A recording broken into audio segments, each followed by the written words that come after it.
Ah, well. How are you guys doing today? Stream gets up and running. Oh, let's turn this off for the background ambient noise. Get that nice and turned off. We're streaming today. We're streaming away. I hope you're doing fine. There's so many streams for us to see, but this one here is mine. I hope that you're happy, I hope that you're well. Now come on and join me, watch the world go to hell, because we're streaming today, we're streaming away. Let's stream today. Hey Crouching, how you doing today, bud? How was your weekend, John? What happened with the disabled protest on Saturday? Any luck? It went off perfectly. It was absolutely perfect. I think that we got convinced that we should be running it later in the afternoon. Like we started it at 11, and things actually, the crowd really started to grow. It actually became bigger as it went on, pretty significantly actually. And so I think that the real lesson, yes, good evening, John, and the cicada in the background. Yeah, we're sitting at 31 degrees Celsius right now. Hot day. I don't have air conditioning. You can see it in my hair. It's all floopy. The big win is that Isabella, the central organizer for this, Isabella of Poof, who you can see talking in the video that I put on my channel from the event, absolutely wonderful person.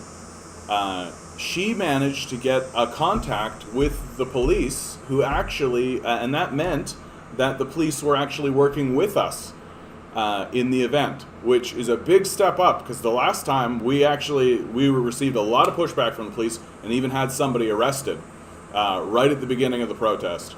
And that really put a damper on the day and meant that I was having a lot of anxiety going into that event because of this, because I was very concerned that the police were going to be antagonistic towards us. Absolutely not. They were there. They were ready to block the street for us. They closed the street all the way down from Queen, which is like several blocks down. At this stage of the game, like if we're going to have internal police support and we're going to have that kind of stuff, it's just about the bodies. It's just about getting people out. But Socialist Action came out, so it is, in my view, just about getting like Acorn out, getting Marxist.ca, getting Fight Back out. I feel like this could become like the central issue for all of these sort of disparate leftist groups. That's my hope, that all of these disparate leftist groups manage to find their way to this particular because it's the issue is right in the wheelhouse of everybody. Like, who disagrees with, yeah, we should make sure that disabled people have support? Like, who is disagreeing with this? Like, I feel like to disagree with that sentiment, you have to be like a far right fascist, essentially. You got to be one of these dunderheads walking around being like, yeah, disabled people should just get jobs. Like, that's just fucking not going to happen, right? So, hey Ruth, how you doing? Good to see you.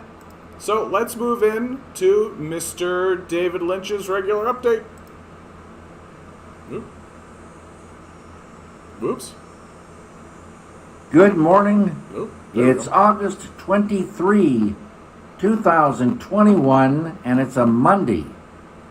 Here in LA, a cloudy morning, very still right now, 64 degrees Fahrenheit, about 18 Celsius. Today I was thinking about the year 1965 and the Righteous Brothers version of Unchained Melody. This afternoon it'll be going up to 79 degrees Fahrenheit, about 26 Celsius.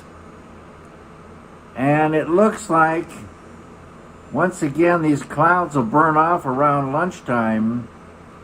And after that, we should be having beautiful blue skies and golden sunshine all along the way. Is this crackling on your end, guys? But is the audio good on your end? for the last few days, it'll be hazy blue and hazy gold.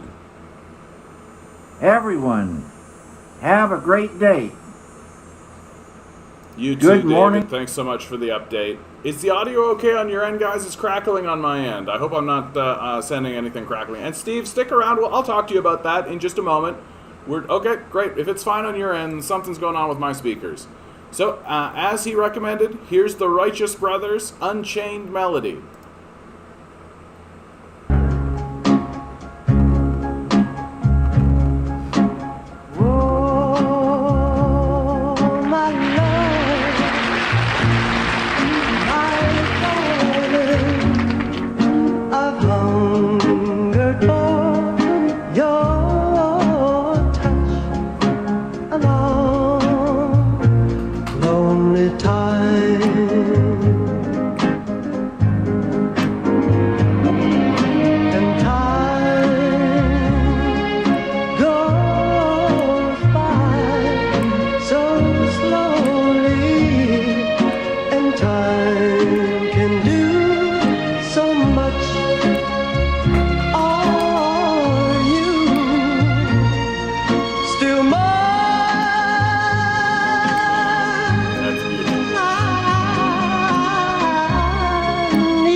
Your love, Godspeed your love to me.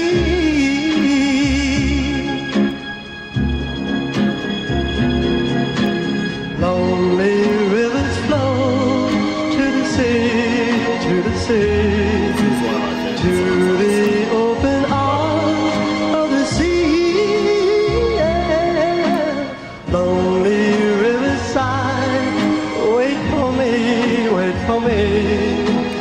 I'll be coming home, wait for me. Oh, my love, my darling, David Lynch always has I've just the absolute best hungered for your That's the reason why I keep doing it. His song recommends always lonely time.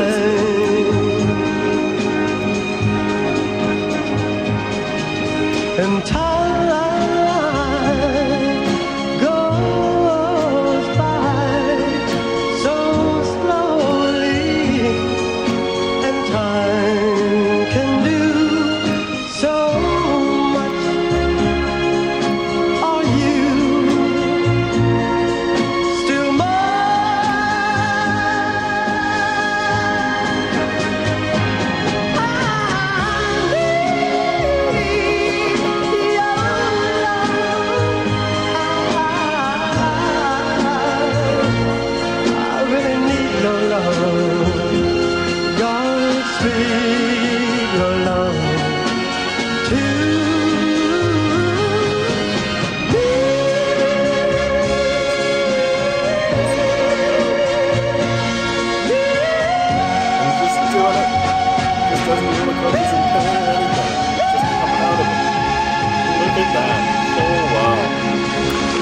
What a treat. What an absolute treat that was. Brilliant. That was the Righteous Brothers, Unchained Melody. And now we got our numbers. I don't think I said hi to you, Dan. How you doing today, bud? Steve, if you're still in, pick a number between 1 and 10. You too, Dan. Let's go. We got a 5, we got a 4, we got a 2. I am going to go with 7. Here we go for today's I'm picking number. a divine number today. It's August 23, 2021. 10 balls. Yo, we got a 9 for Pissed Each Off ball Canadian. Good to has see a you, bud. number. Also 9 from Dan. Numbers Good, 1 good. We through got 2 10. nines. 9's a special number, you guys know. Swirl the for Dave numbers. Lynch. Swirl the numbers. Here we go. Pick a number. Here we go. What do we got? What do we got? Today's number is 6. Ding, ding, ding, ding, ding, ding, ding, ding, ding. Who picked a 6? Did anybody pick a 6? Nobody picked a 6. Wow. We managed to thread the needle. We managed to thread the needle. Wah, wah. That's all right. That's all right. Such is life. Such is life. Here's some really good news from Richard Wolfjohn. Apparently, the 4-day work week was a huge success from a new study in Iceland. If it works well there, we need it here as well. Great stuff. Seems like work productivity has actually increased too because of it. Yeah, that assumes that they actually care about that, dude. Like, I think that right now we're in a period of control. I don't think that they care about increased productivity or increased anything. Like, there's so many things that we could do to make this a more streamlined, better place to live. I don't think they care about any of that. I don't think the owners of this place care about any of that. I think they're happy to pay more to keep us all in our place and keep things as they are.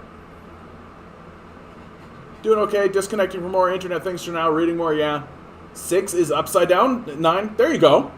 You know what, Dan, that's the way to look at it. That's the way to look at it. Absolutely. Before we move on, Steve, you said something here earlier, if you're still around. Why are so many vaccinated people dying from organ failure? I don't think I've seen anything that suggests that's the case, mate. I'll gladly, people dying of, vaccinated people dying of organ failure. Hey Matthew, how you doing? I mean, immediately I put in something like that, and I get from factcheck.org, misrepresents details of post-mortem study of vaccinated. First case of post-mortem study in vaccinated people against...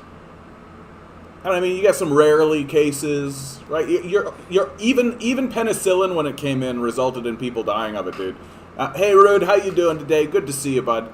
So, even if you get like a couple of cases or things like this where it happens, don't blow it up to be the whole thing, right? Because you're always going to have like, there's always going to be things that don't quite connect properly. And like when penicillin came through, there were people that were allergic to penicillin, right? It was a very small, vanishingly thin number. And when you consider that like how bad some of the diseases that penicillin was knocking out, right? It is an unfortunate reality. It doesn't mean that the vaccine is not to be trusted overall. Corona, you were really sick from it in November 2000. Oh, you got it, eh? You got it. Do you have any effects after it? Because I've been reading a lot of the after effects. Do you think Canada should adopt booster shots, or are they just something pushed by private pharma? I think that we should do what the frontline doctors are telling us to do. Don't listen to pharma. Don't listen to the politicians. Don't listen to even the people who are in their towers, right, and all that kind of stuff, like any of that. Listen to the people who are on the front line dealing with it every single day. Those are the people you should be listening to. And those people are saying the vaccine works, get your booster shots, all that kind of stuff. Whew, cost you a year, eh? Cost you a year. And Matthew, I think that's a fundamental truth on most issues, that when it comes down to it, you should listen to the people who are dealing with the issue on the daily, listen to what they have to say. It's just like, you know, I go down to the anti-mask rally, you know, and I talk to these guys, and these guys are telling me that COVID doesn't exist, right? They're straight out trying to convince me and other people that COVID doesn't exist, and I'm literally like, go talk to a doctor, dude. Like, go talk to people who are dealing with this on the daily. Like, are you going to listen to some dude standing in a park claiming that COVID doesn't exist? Or are you going to listen to the, like, literal doctor who is literally dealing with this crisis? And, like, imagine, like, if trying to make this COVID thing a hoax. Like, imagine the scale of that. Imagine how huge, right? Oh, yeah, like, you must have gotten it, Rudd. Like, you must have gotten it right as it was coming in, eh? You must have been like one of the very first people. Dang, dude, that sucks. That sucks. Ugh. I'm still dealing. I got sunburnt, dude. I gotta wear a hat. Straight up, I gotta wear a hat when I go do these protests because I'm dealing with like, I feel like the follicles in my head here feel like strained and stretched. It's brutal. I hope you're doing well though, Rod. That's really hard, man. And I've been hearing there are people who've been getting like with COVID that they're gonna have like lifelong conditions and there are lifelong things that are just they're always gonna be dealing with it, which. Boy, does that suck. That's just the worst, right? So everybody get your vaccines. Everybody listen to your doctors and do what you need to do to protect yourself from this. Because chances are good. I know we're on the way up. We're on the way up. This is all going to kind of be a random hodgepodge, honestly. Because it's just like, news is so random. Like the election season, the election season right now is just like, are the Liberals even running a campaign? That's my big thing, right? Like, are the Liberals even running a campaign? So any kind of contemplation that the Liberals were going to end up in a majority, I think that's out the window, right? Like, that the Liberals would have to do something sort of miraculous at this point. There's been a bit of news saying that, the Conservatives are picking up steam and all this kind of stuff, but I think that's just news making. Like, I don't think that really is manifest in many of the polls that I've actually been paying attention to. And certainly none of, the aggregate polls are showing that things basically have remained more or less steady, that the Conservatives came in at about 30. They've stayed there. The NDP came in around 19. They've stayed there, right? But the Liberals have actually experienced a pretty significant dip. And in Canadian politics, a significant dip is literally like 1%, right? And that's kind of just spread throughout everybody, that everybody kind of picked up a little bit. And as we go through this, you guys will see my general feeling is like, if people are falling for the Conservatives and the conservative grifts, then we really are just a bunch of gullible rubes. Like, since when has the Conservatives given a shit about the working class? Since when have they, neoliberalism very popular throughout the EU, for sure. And right now what we're experiencing here in Canada is we have a real moment here to push away from neoliberal politics, which have obviously failed. Like, it's beyond obvious at this point. Right? Like, neoliberal economics, first, it's not an economic system. It doesn't work, right? It's not, if you give all the money to the billionaire class and create a billionaire class, if you give all the money to a small group of people, they shoot rockets into space, or they go to Jeffrey Epstein's island, right? Like, here, I found a website called Epstein'sBlackBook.com, and it lists all the names in it. One of the ones that I didn't even know about, I can't even believe it hasn't been reported here, Conrad Black.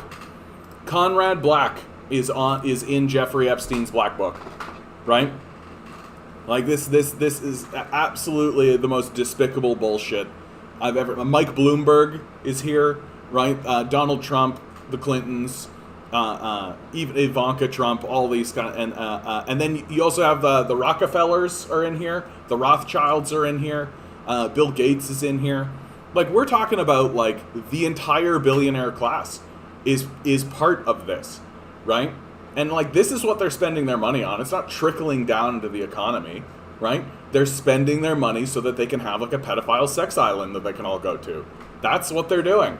Like, and here it is. Like, here it fucking is. And so this system has lost its credibility entirely. That if you're still defending this system, I think you're kind of Looney Tunes. And yeah, the popularity of the PPC is concerning. They're not going to make it to the debate stage this time around, thankfully.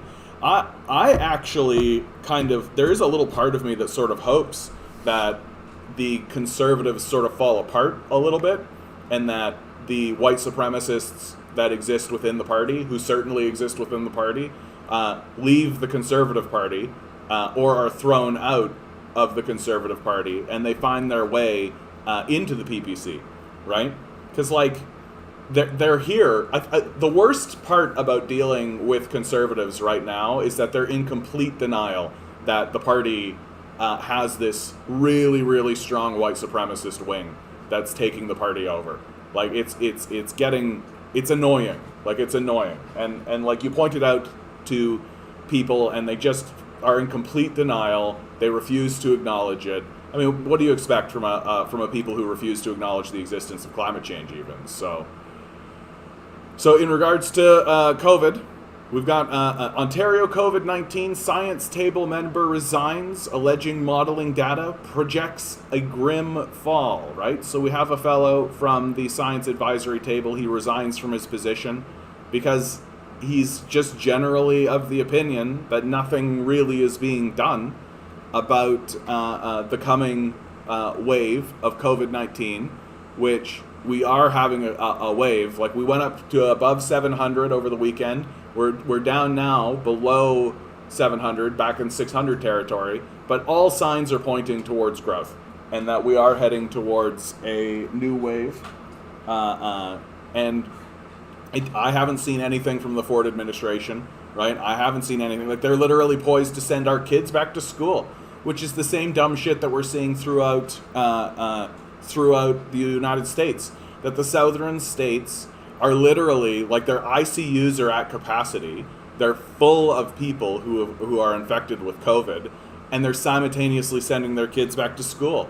Like, especially with this Delta variant that is more harmful to kids. So, like, we're just asking for it at this stage. At this stage in the game, we're just asking for it, and our leadership is so fucking clueless and so detached. But they can afford to be, because they still have the majority of support in the populace. That the populace is still going like, yeah, Ford administration, that's great, right? So, like, you can only blame the leadership so far. You know, you can only look at Doug Ford so long and be like, okay, this guy's a clueless idiot. Well, okay, he still has mass support. He's still, like, holding number one in the polls.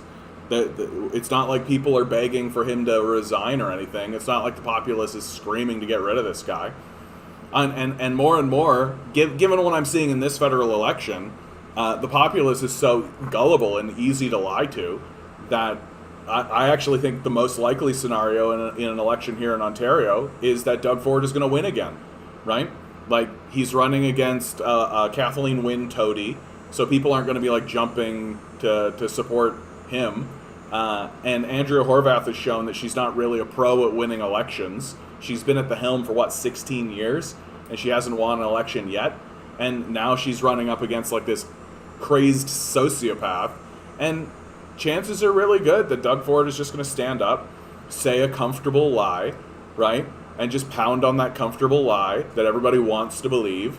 And the gullible rubes that live in Ontario are going to go along with it. Right? Like, that's just Canadian politics. Like, the one thing I've definitely learned over this COVID period is that there are enormous sections of the populace that are selfish children, and there's enormous sections of the populace that are extremely gullible and will just buy anything you tell them, right? COVID feels like a dead topic. People are on such different information streams, and the conversation of what we should have done is not a helpful conversation. Yeah, I agree with you here, actually. And even when it comes to dealing with one exception, like, I think the third wave was completely preventable. We have documentation from insiders in the Conservative Party that says that they could have prevented certain things from happening, and they chose not to do anything about it. So it's like, you know, a little damning if you ask me. And I mean, just give me a second here, guys. I'm just going to shut this, so I feel like the cicada is getting a little too loud. No, you had an election in March, still no government, so divided here. Yeah, everybody's dealing with the fallout from neoliberal capitalism and the failures of neoliberal capitalism and its complete how it's been completely discredited.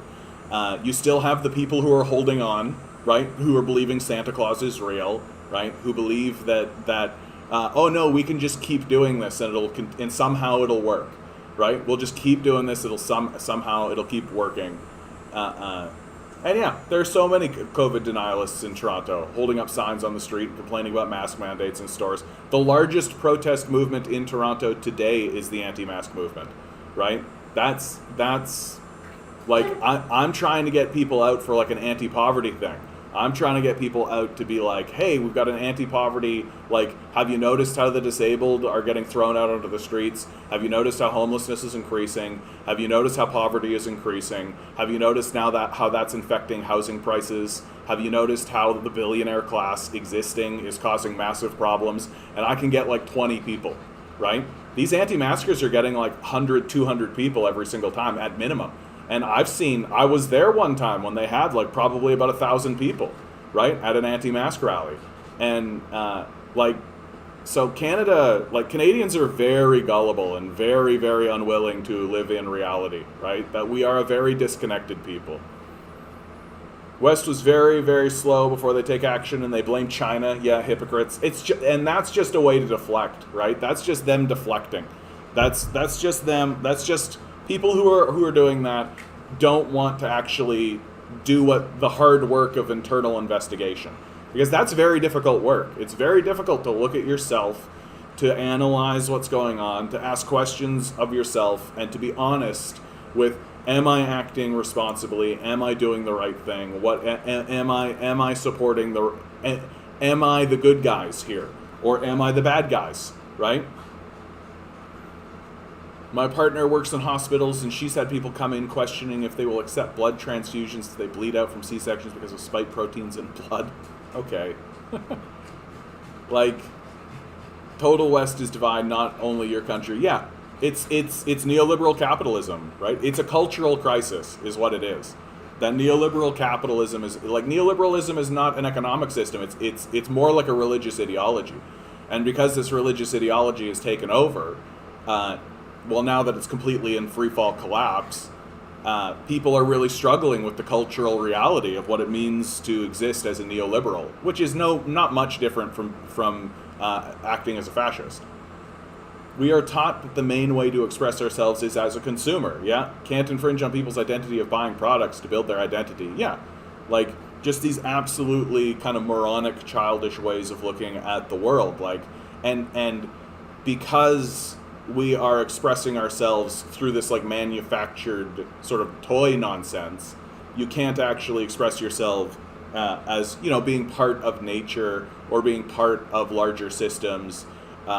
You don't see the climate or the environment as a system that you are a part of. You see the environment as a dead thing that you can exploit endlessly without consequence, and there's no connection to reality. Like, we have essentially in the West, and I've noticed it really in Canada, we have built like the facade of a reality. We have built the facade of a society. We've built this sort of fake nonsense society that only truly benefits salesmen, right? That we're constantly buying into this fake commodified world that we're constantly being sold and pitched to. And if we want to shift it, well, the capitalists that own the place won't actually shift what's happening structurally. They'll just shift they'll just shift the propaganda. Like, the green movement is this case in point, right? Like, when, hello buddy, I love you too. When the green movement happened, right, the capitalists completely co-opted it. That it just became like, put green on everything, just sell everybody green. And because we're such a gullible people, we genuinely believed that the capitalists, well, they're putting green on everything, and they're saying that this is more environmentally, all that kind of stuff. And so we bought into it.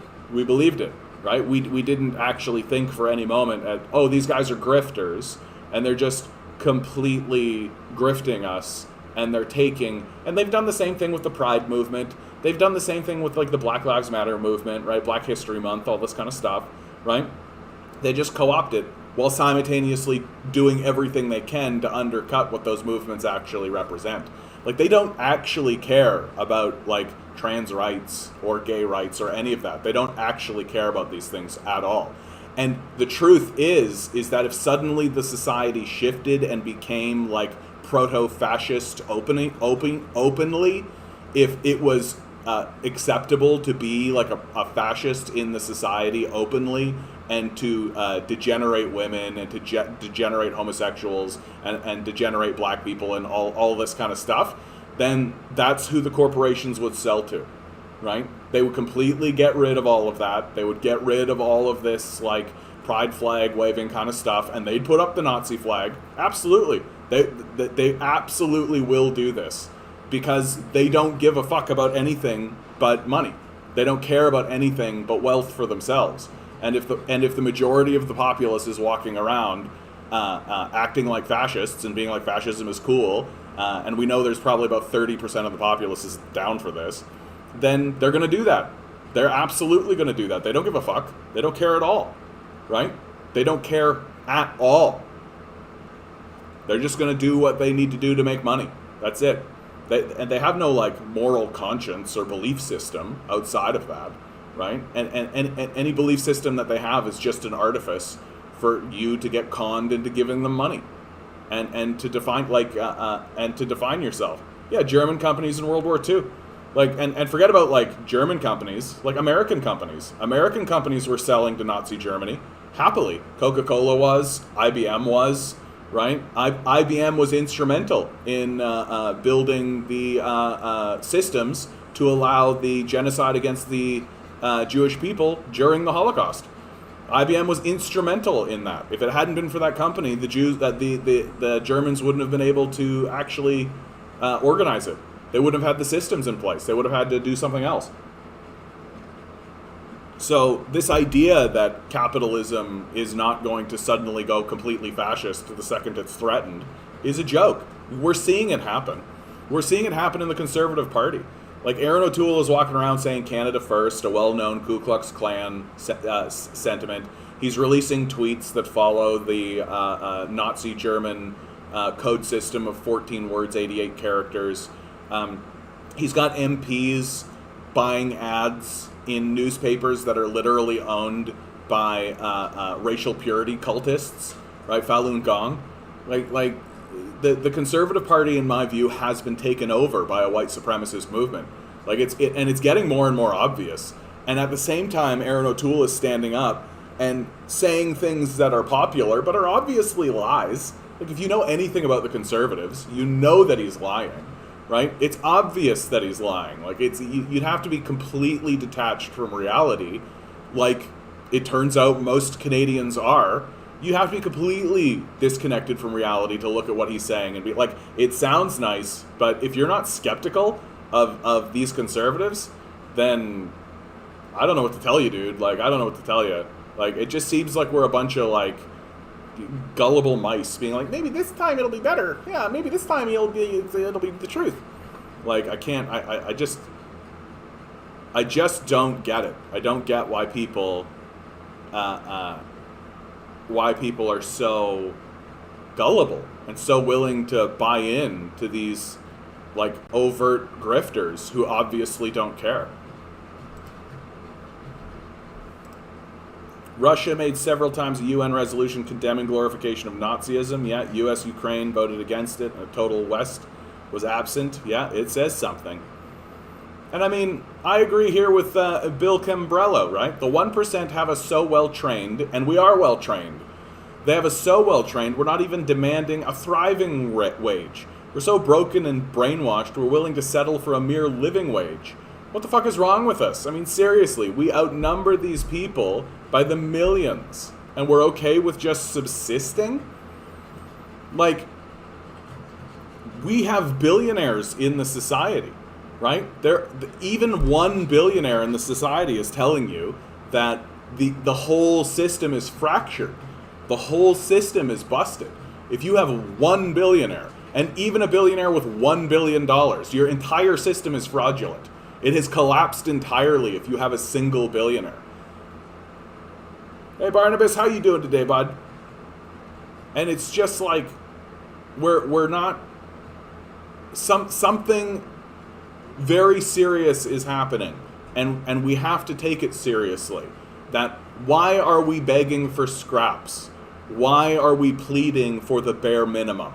Why are we accepting that this is actually a negotiation between sociopathic pedophiles and ourselves. Yeah, they dismissed that resolution, saying it was part of Russia's plot to annex Ukraine, thereby acknowledging Ukraine's Nazism. Yeah, like it's just like, and let's be really clear, like there is a pretty strong Nazi movement that is existing in Ukraine.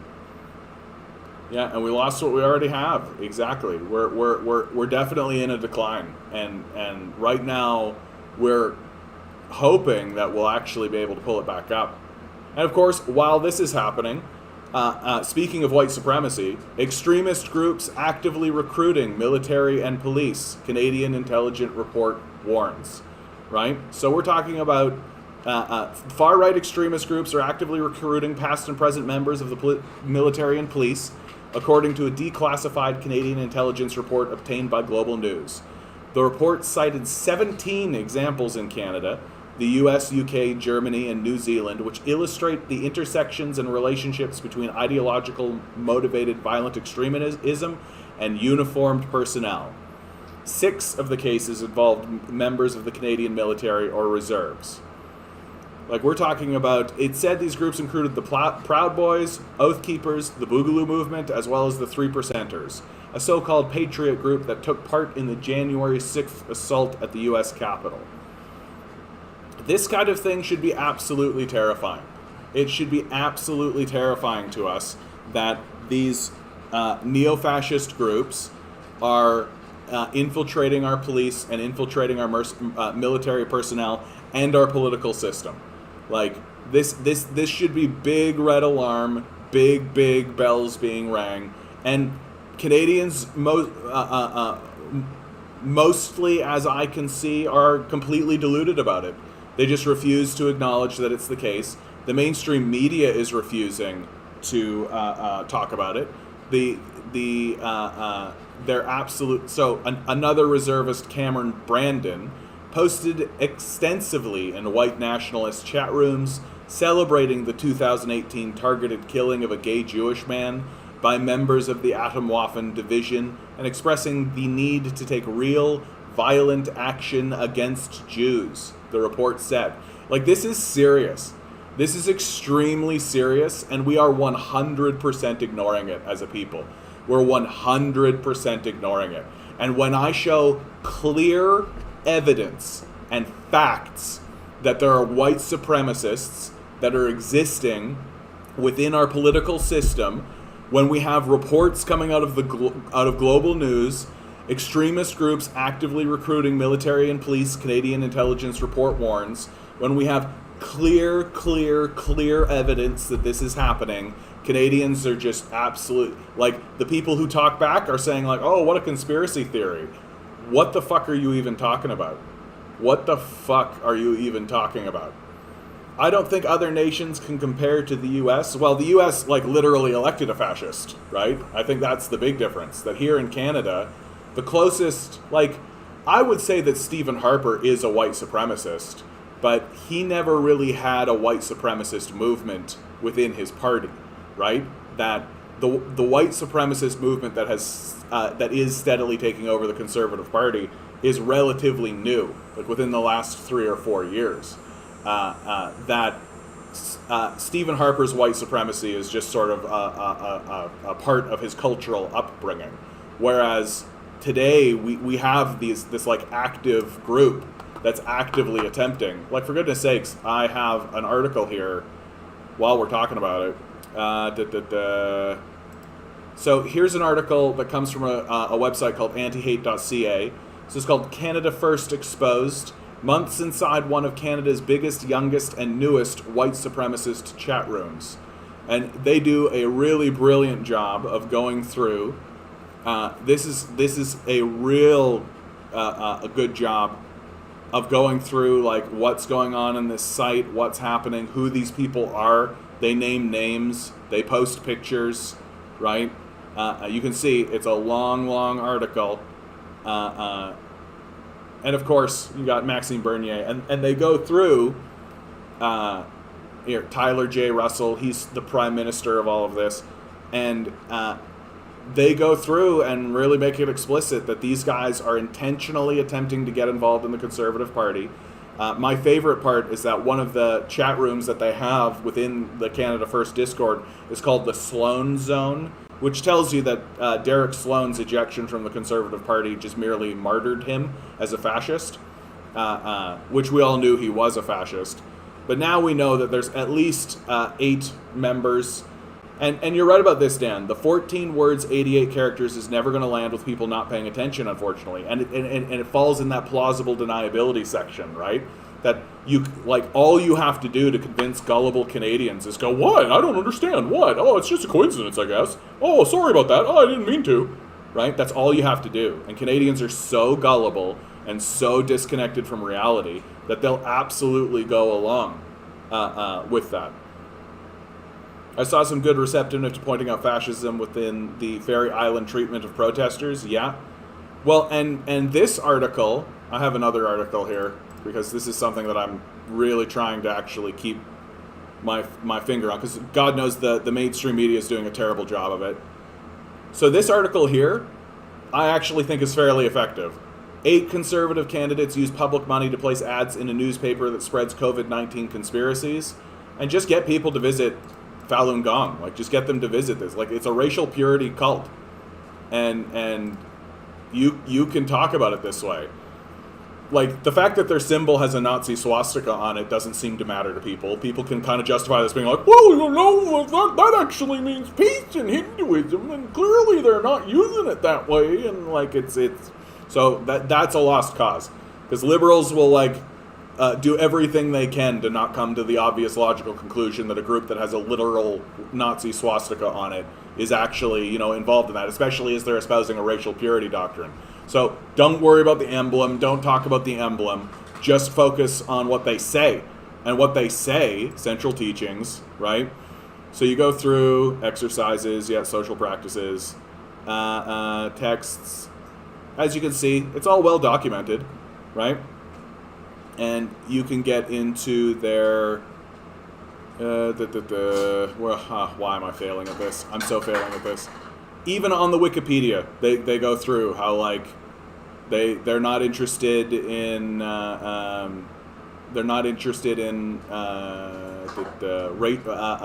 racial marriage, all this kind of stuff. It doesn't think that evolution is real.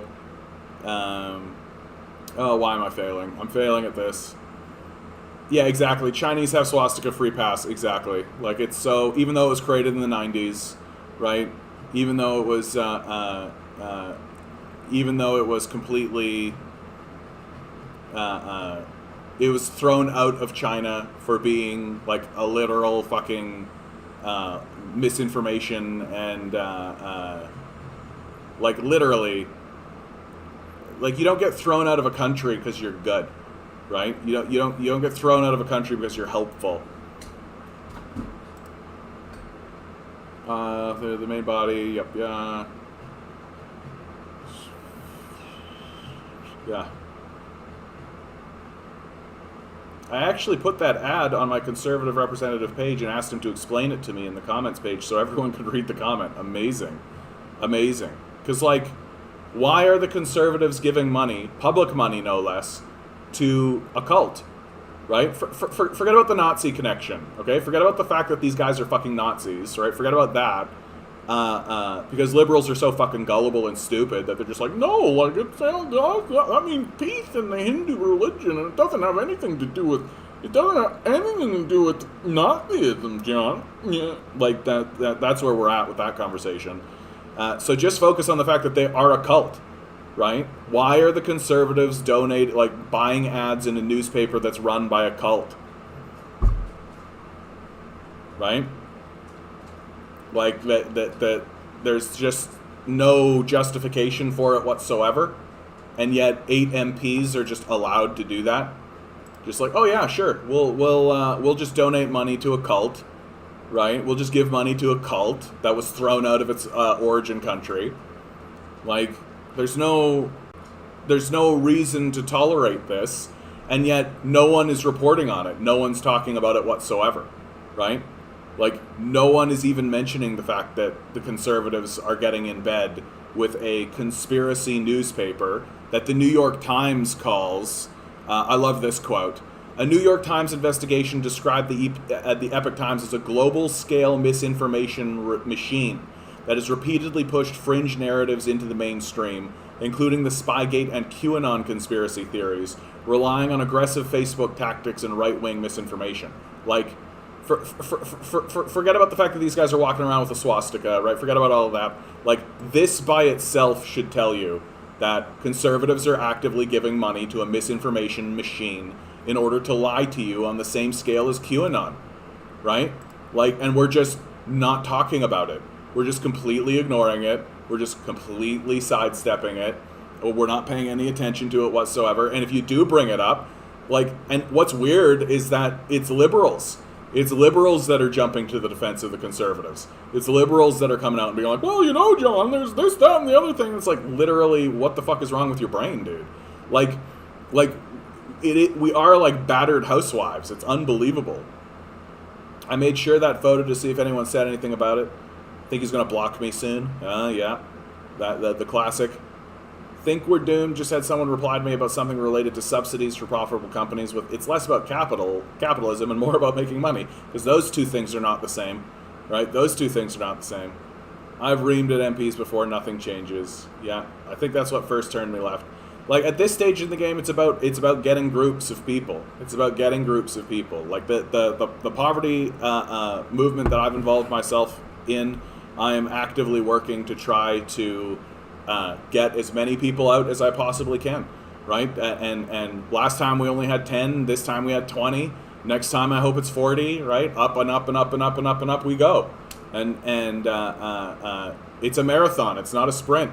But that's what we have to be doing now. Like, we can't expect, like, these politicians do not work for us, right? They don't work for us, and they don't give a shit about us at all. The only reason they pay attention to us at all is so that they can figure out what lie to tell us. That's it.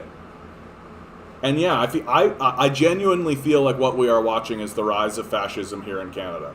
That there is an overt fascist movement within the Conservative Party, and we're just watching it unfold. Right? And we have a completely gullible and stupid liberal party who refuses to acknowledge reality that's right in front of them, while these guys outright organize and gain power within the Conservative Party. And the Conservative Party is catering to them completely. So, it's unbelievable. Liberals are just running victory laps of the Special Olympics, completely oblivious. The impression is perfect, yeah. We need to shut down the Gardener on a weekday. Yeah, we are out of time. I agree with you, pissed off Canadian. But like, to do that, to do what you're suggesting there, is going to require people. Like, we're going to need people, and I'm not seeing enough people come out to this. I'm seeing a gullible and gulled population that's completely willing to walk off the edge of the cliff, and all you got to do is stand in front of them and lie. Right? Tell them just, you know, not even convincing lies, just like nice sounding lies. Like, literally the Conservatives standing up and saying, we're going to take care of these housing prices. No, they're not. What a joke that is. You'd have to be the most gullible rube in the world to believe that the Conservatives are interested in that. But their poll numbers go up when they tell these lies. And it's obvious that they're liars. Like, they've never helped. Like, who have they helped? Like, really? Like, what's their history? And, like, literally the conversation right now that's going on between the Conservatives and the Liberals is that the Liberals released a video that took Aaron O'Toole talking about privatizing the healthcare system, and it took the sections of him explicitly talking about the privatization of the healthcare system, right? And the Conservatives came back and said, well, wait a minute. We want to privatize the healthcare system, but we also want to offer a public option, right? Like, and so essentially what they're saying is they want a two-tiered healthcare system. And what's the media talking about? Oh, the Liberals they misrepresented what the Conservatives were saying, when like what the Conservatives are saying is still fucking privatization of the healthcare system. You have to be a total fucking dunder to miss this. But we all are, like, we obviously are. I think Chris Hedges said an effective thing to do is get cheap junker cars, leave them on the highway, but remove the engines, make them unmovable. Yeah, I will keep trying to collect people from cities to come out to more protests. That's what we have to do. I don't see people scared enough to do something. Yeah. But it's the opposite. I think people are scared. I just think they're scared of what doing an actual protest would look like, right? Like, so they're just gonna, gullibly go along with these grifters who are obviously abandoning them. Read more about Standing Rock, and it seemed really effective, but who knows where these kinds of strong communities can form. Yeah. Right, but it needs to be organized. Exactly. People in hard times built a country, spoiled brats from them, kill it. Yeah. They want the state's death system, they mean. Yeah, exactly. Well, and even if they got what they wanted, even if they got the two-tiered system, right, it's obviously being done to kill the public option, right? That's what you do. You introduce a private option, right, and then you kill off the public option, and then the private option takes it all over. That's obviously what they're attempting to do, right? I don't think people are lazy. I just think they're gullible, right? That they'll work really, really hard to make someone else rich, right? They'll work really, really hard to make sure that some guy they've never met gets really rich, right? Because they're putting on the clown hat and being like, this, they'll reward me. I'm going to get rewarded for doing this. No, you're fucking not going to get rewarded for that at all. Like, that's what the second they can get rid of you, they will. And they'll just completely abandon you, completely forget about you, right? They'll replace you in a second, right? Tell me when a BC protest is. Yeah, I wish I had connections for that, bud. No, and conservatives just hate the poor. Yeah, it's absolutely the case. Like, it's absolutely the case. That, like, literally they are saying to people who have disabilities, which make it so that they cannot work, they are saying, we need to get these people into the workforce. That's literally what they are saying. Doug Ford has said that, right? That these guys are standing around being like, yeah, people who can't work should work. Like, that's literally the statements they're making. It's completely despicable, right? It's a completely despicable way to view the world and to view your society. That, oh yeah, the solution is to make people who can't work. Like, what the fuck is wrong with you? There's something desperately, desperately wrong with these conservatives. I'm going to say a boomer thing. Don't hate it. Us hippies didn't give a crap. We protested for everything. Absolutely, though. There was a reason why the United States went after the hippie movement. There's a reason why marijuana is criminalized, right? There's a reason why the war on drugs goes on, because they have to criminalize being a hippie, because hippies were the ones that were being the biggest pain in the ass.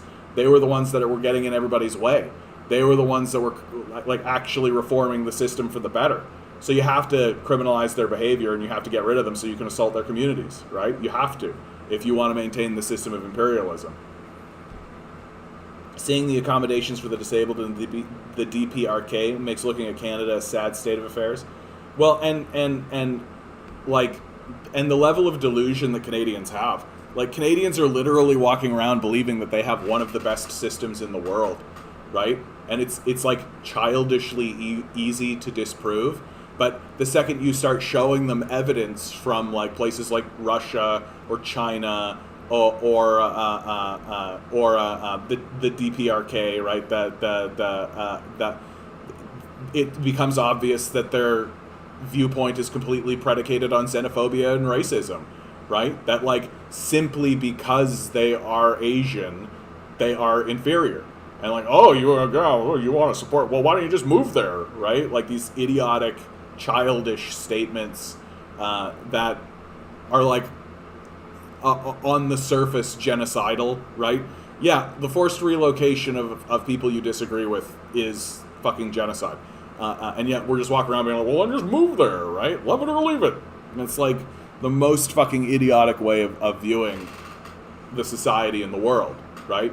And yet it's probably the most common way that we look at it. Like, literally, China has high-speed rail that can go up to 600 kilometers per hour throughout its entire country. It's connecting all of its major cities together. You can literally get on a high-speed rail that'll go 600 kilometers an hour and it'll take you from one city to another. We don't have anything like that here. We don't have anything even remotely close. And if you bring that up, oh, why don't you just move there if you like it so much? Why don't you just move it? It's just like, fundamentally racist. It's fundamentally racist. And our society is like blatantly and openly racist. Like, we're not interested in what the evidence is. We're not interested in what the facts are. We're not interested in what even the society thinks of itself. Right? That's how you can really tell that it is at its heart racism, because we're not sitting here being like, well, what do the Chinese people think about the Chinese government? Right? We'll say these insipid things like, well, I don't support the Chinese government, but I do support the Chinese people. But the Chinese people support the Chinese government. So if you actually supported the Chinese people, then you would support the Chinese government, at least as much as the Chinese people do. Right? But that's not how these guys are going to think about it, because they are just using this as an excuse to sort of deflect away from the fact that they don't want to look at China honestly because they're racists. That a China that is independent and is capable of making its own decisions is bad. That if white Westerners are not suppressing them, if white Westerners are not oppressing and inflicting them, then they're not free. Right? That was exactly the narrative when the Americans left Afghanistan. You heard it from all the military personnel. What were they saying? Well, Afghanistan's going to be oppressed now. We went in there and spread freedom, but now we got to leave, and now they'll be oppressed. Right? Because Americans dropping bombs throughout Afghanistan, that's freedom. Right? That certainly has nothing to. There's nothing oppressive there. Oh, hey, yeah, that's absolutely true. And we know that the Chinese people, like Harvard, fucking Harvard, for God's sakes, ran a poll, a 17-year poll throughout China, and what was the result of it? Not only did it show that the Chinese people are in favor of their government, but that attitudes of the government in China improved over time, right? And so, like, we're so deluded here in the West. Like, we're so overtly deluded. And it's completely based on the fact that we're a white supremacist nation. We're happy to be a white supremacist nation, right? Like, as the conservatives get more, like, it's becoming telling to me that as the conservatives become more and more aggressively white supremacist in the way that they communicate with the society, they're gaining popularity. Right? I don't think that that's an accident. Like, I don't think that's an accident. I think that there are large sections of the populace that are like, oh, good, we get to be openly white supremacist. Oh, man, I can't wait to vote conservative so that I can be openly white supremacist when they win. Right? Like, there's a ton of Trump voters that think this way. There's a ton of Trump voters who are just like, oh, man, I can't wait to be openly white supremacist. If Trump gets in, man, I'm going to be the most racist, openly white supremacist guy I can possibly be. Right? West is so hypocrite in Afghanistan. Too bad Taliban take over. In Syria, they support terrorism to take over a secular country. Well, and like the Taliban taking Afghanistan over, again, well, what do the Afghani people themselves think about it? Right? This is the question that nobody ever asks, because nobody actually cares about the people, right? Because they're just brown people. Like, they're not really people as far as the West is concerned, right? But if you actually ask them, or you actually look at how they've acted, they are more in favor of the Taliban than they are in Western invaders, right? Because at least they know who these Taliban are. At least they're of the same religion and of the same faith. And if the Taliban are smart at all, if the Taliban have a fucking brain in their head at all, the first thing they're going to be focused on is connecting to the Belt and Road Initiative. Get Kabul connected to the Belt and Road Initiative. Start enriching Afghanistan. Start raising the material conditions for all of the Afghani citizens, right? Start peace building, right? Start putting people to work. Start building a real society, not just the fake facade of one, like we have in the West over here. Like the reality is that the true culture of the West is starting to manifest itself fully. It's going to be completely masked off. Because as liberal capitalism collapses, right, well, the true face of how we operate is going to turn domestically, right? Yeah, how dare they work with China, exactly. Yeah, they have over $1 trillion in minerals. Like they got over $1 trillion in minerals. Like it's if Afghanistan can get connected to the Belt and Road Initiative, they have every indication that they could become an extremely wealthy nation. And because they're looking at China and they're being like, hey, China went through an economic miracle. Can we have that? Can we fucking have an economic miracle? I would love to go through an economic miracle. I would love if my society right now today went through an economic miracle. I would love if high-speed rail was everywhere. I would love if we had a transit system that was actually as robust and as excellent as the Chinese transit system. We saw what they think it costs a couple of weeks. Yeah, 102 years occupied. Yeah, unbelievable, right? And so, like, if what has happened in China happens in Afghanistan, it'll only be for a benefit for the entire world, right? That the entire world will be better off if with a stable, materially wealthy Afghanistan. And I don't see how it could be any other way. That if you're concerned about the fact that the Taliban is about as bad as the Republicans, well, you got to give it time, right? Reform movements happen internally. That's how it works. And honestly, like, the Republican Party is on the same level as the Taliban. Like, when you actually look at them, you're like, oh, okay, so the Taliban are against abortions, right? They want to take Sharia and make that law, right? So they want to be theocrats. So just like the Republicans with the Bible, the Republicans also against abortion, right? They want to oppress. They want to put women in a kind of a subclass, just like the Republicans want to put women in a subclass. So, like, I don't really genuinely see a difference between a Republican and a Talibani. Like, honestly, like what is actually the difference? And when you actually break it down, you find out that the big difference that all these Americans are planting their flag on and being like, oh no, the Republicans are still acceptable is because they're white. That's it. They're white. That if the Republicans were full of brown guys wearing turbans, people would be losing their shit, right? There would be like military action happening throughout the United States if that was the case. But because they're a bunch of white guys wearing suits, it's totally fine. A new power block is in development in Central Asia, I guess. Oh, dude, let's do my absolute favorite thing to do. And then we'll sing the song. I'm still going to do that. That's going to happen. Because we all got to fucking calm down a little bit.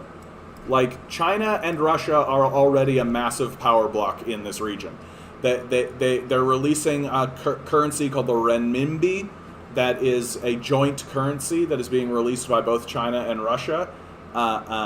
That China and Russia have already been working really, really closely with Iran in order to secure power in the region. Why do you think the Americans never invaded Iran? Why do you think the Americans never actually got into Iran? Like, they blew up Iraq, they blew up Afghanistan. Well, why is Iran standing there strong? It's because Iran has protection from China and Russia. And that if the Americans actually invaded Iran, China and Russia would defend them, right? They said so. They stated it very clearly. That's why Iran, China, and Russia are the axis of evil, right?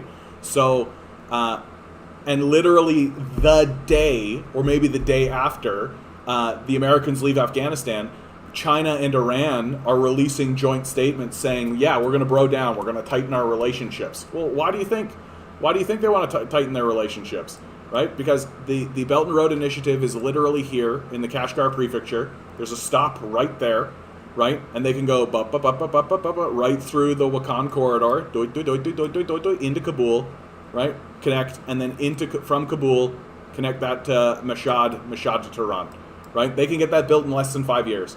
And, like, that means that this whole section, China, Afghanistan, Iran, is all connected by a high-speed rail, right? And then you go into Iran, from Iran into Turkey, and then that takes you into Bulgaria, up into Europe, right? And they've already got a connection through Belarus, but now this connection gives them 2 connections. So it makes it extra hard for these Americans to actually get anything done. So it's you talk about like a power source in the region. The major struggle that's happening for China right now is that India and Japan are very, very suspicious of China. They're very, very, very, very, very suspicious of China. But if China can make inroads with India, and honestly, if China can make inroads with Japan, like, We'll see about that. The Chinese and the Japanese have not a bit of a grudge, like they have got a grudge between one another for sure. But we'll see. UNICEF burnt 300 million school books that U.S. deliver in 1980 against the Soviet to promote Taliban. Yeah, that's the kind of shit that you expect. Oh my god, dude, Stephen Coward put out a semi-new video with Ben Shapiro about capitalism. Oh boy. We gotta do it. Like, we gotta do it. If you're gonna tell me about that shit, dude, we gotta do it, right? Like, Stephen Crowder, Ben Shapiro. Is it this? 2 years ago? Nah. Oh, 1 day ago. Here you go. Is this it? 3 minutes?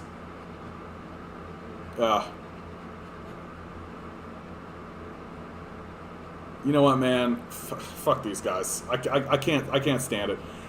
Steven Crowder is like the biggest coward on the internet, right? He's a total chicken shit. The people who follow him are the stupidest people alive.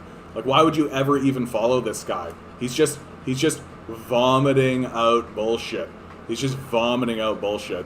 And then Ben Shapiro is like an open fascist, right? Like, and the people who follow him, you should treat as fascists. Like, they are openly fascist. The stuff that Ben Shapiro has said is just outrageous. You just go through his tweet history, right? And you can just see, like, he's talked about mass relocations of Arabs, invading Arab lands, right? He's obviously a racist. He's obviously a white supremacist. Like, it's plain. It's very clear. You have to be a complete dunder to think otherwise. And the fact that these two could just, like, sit down and, like, you know, let's just have, like, a friendly conversation between two fucking white supremacist fascists. It's unbelievable. And just, like, when did it become passé to call a white supremacist? When did it become passé to call a fascist? Like, why is it that no one else is actually calling these guys what they are, which are white supremacists and fascists? Like, when did that become, like, oh, you can't do that. Oh, yeah. Why is it that the person who's accurately calling a person a white supremacist somehow is discredited, right? Oh, look, it's a white supremacist. Oh, well, you know, it's like fucking liberals getting up to actually defend this shit. It's unbelievable. Where is the next war, you think? Venezuela, probably Somalia. I think it's a toss-up, right? I think it's a toss-up between Venezuela or Somalia. Sort of depends. Joe Biden has been putting a lot of focus on Somalia, right? Because of the genocide that the Americans have been perpetrating with the Saudi Arabians in Yemen. Lots of people have been crossing over into Djibouti and then also into Somalia. And it's become, we know there's a lot of piracy in Somalia, right? We're very familiar with that. Well, the Somalians are doing what they can to help the Yemeni, right? So you got to stop that, right? You got to stop that. And the Biden administration has already threatened war with Somalia, Ethiopia, all these African nations, right? They've already done that. So I wouldn't be too surprised to see something blow up in here so that they can continue securing the genocide here in Yemen. ISIS, they have no chance against Taliban. Yeah, my bad. It's on his Crowder Bits channel, but I get it too. Yeah, I just don't even want to bother, honestly. I don't want to bother. Peru, well, and what's happening in Peru is already there are grumblings about a coup in Peru, right? That literally he's just been put in. Yeah, their prime minister is a Marxist, all this kind of stuff. Yeah, well, and because Amazon is now opening department stores. Of course they are. They want to destroy the rest of the competition, right? They want the competition to be wiped out. They literally want your options to be Amazon and nothing else. So of course they're opening department stores. And because Jeff Bezos has $150 billion, you can always undercut their prices, right? That's the strategy. You go into an area, you undercut the prices, you make sure that nobody can actually buy anything, that you make sure that nobody can actually compete. And then once all the retailers are gone, right, then you jack your prices because you've monopolized the market. Right? I'd be very surprised to see a war with Turkey. I'd be very, very surprised to see a war with Turkey, especially considering how badly the Syrian war is going, that the Americans are kind of embarrassing themselves in Syria, honestly. All right, I am going to pause for a minute, go use the washroom. I love this guy, George Monboit. I always pronounce his last name terribly. This guy's brilliant. He's a genius. I'm jealous of him because he does what I'm trying to do, but he does it so great, and he's got a British accent. Who's to Here's his new one. blame for climate breakdown? The obvious. Nope. Who's to blame for climate breakdown? Right. The obvious people you'd point to would be the fossil fuel companies. But they couldn't operate without us broadly believing it was okay for them to do this. Okay for them to destroy our life support systems. And who makes it okay for them? Who creates the impression that business as usual is fine? The media. The media has created the social license to operate of the fossil fuel companies and indeed all the major destructive forces of life on Earth. Over the past 20 or 30 years, there's been an onslaught in the billionaire press of people denying or downplaying climate breakdown. I know you're a climate protester, so facts probably aren't your thing. The planet is sick, but it's not from climate change. It's sick from some very lonely, media-inspired leftists who want to make your life as miserable and as useless as theirs. AOC's Climate Change Con. It never ceases to amaze me the tripe that the public is fed. Hysterical and purposefully provocative language to terrify our children. Part of the hysteria, the idea of an apocalypse that's coming because of climate change, none of this is backed by the science that they talk about. Alarmism and despair. Banish the Greta Thunbergs. This whole global warming thing is a total fairy tale. It's all an illusion. It's all been cooked up by communist climate scientists who are just trying to line their own pockets because, of course, we know if you want to become really rich, become a research scientist.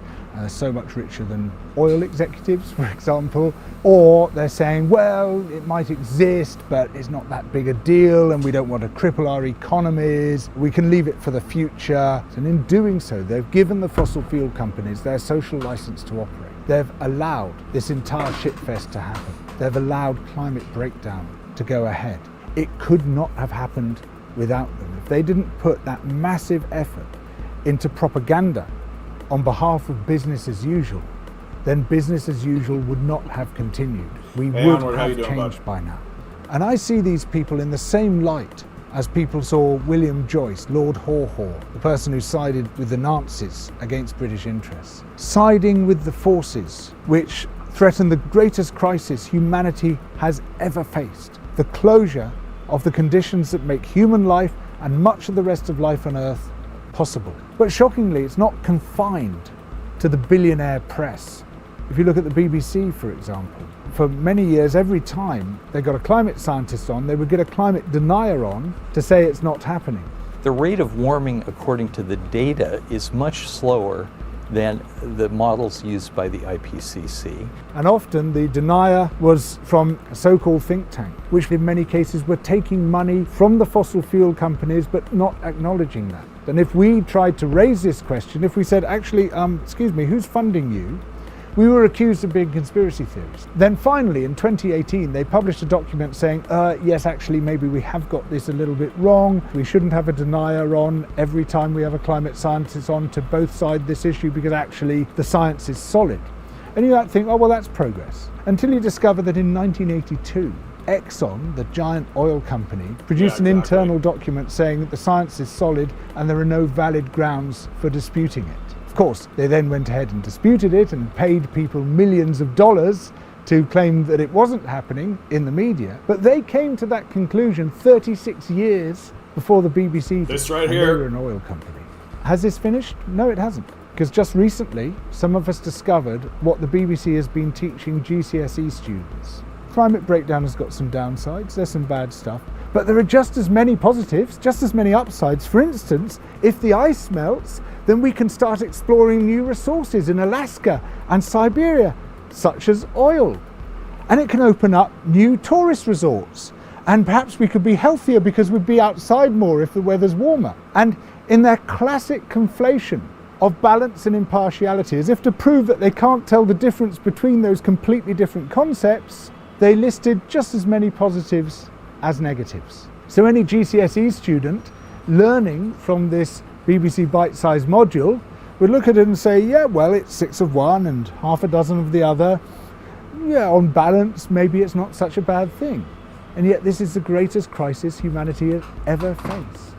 This issue of false balance, it plagues the BBC. When there's a football result, when Italy beats England, they don't say, actually, we're going to bring someone into the studio saying that Italy didn't beat England and England actually won the match. That would be entirely consistent with the BBC's approach to balance. Now, there's a famous quote: if one person says it's raining and the other person says it's not, the journalist's job is not to strike a balance between those two people. It's to look out of the fucking window and see whether it's raining or not. Channel 4 was just as bad. It made one series called Against Nature and another massive programme called The Great Global Warming Swindle, both of which flatly denied the science and took pleasure in baiting scientists and environmentalists and basically shitting all over them. We are told that the Earth's climate is changing. But the Earth's climate is always changing. None of the major climate changes in the last 1,000 years can be explained by CO2. We have a vested interest in creating panic, because then money will flow to climate science. There's one thing you shouldn't say, and that is, this might not be a problem. Because climate scientists are No getting into study it for to the money, date you has guys. positively attributed all or part of the observed climate changes to man-made causes.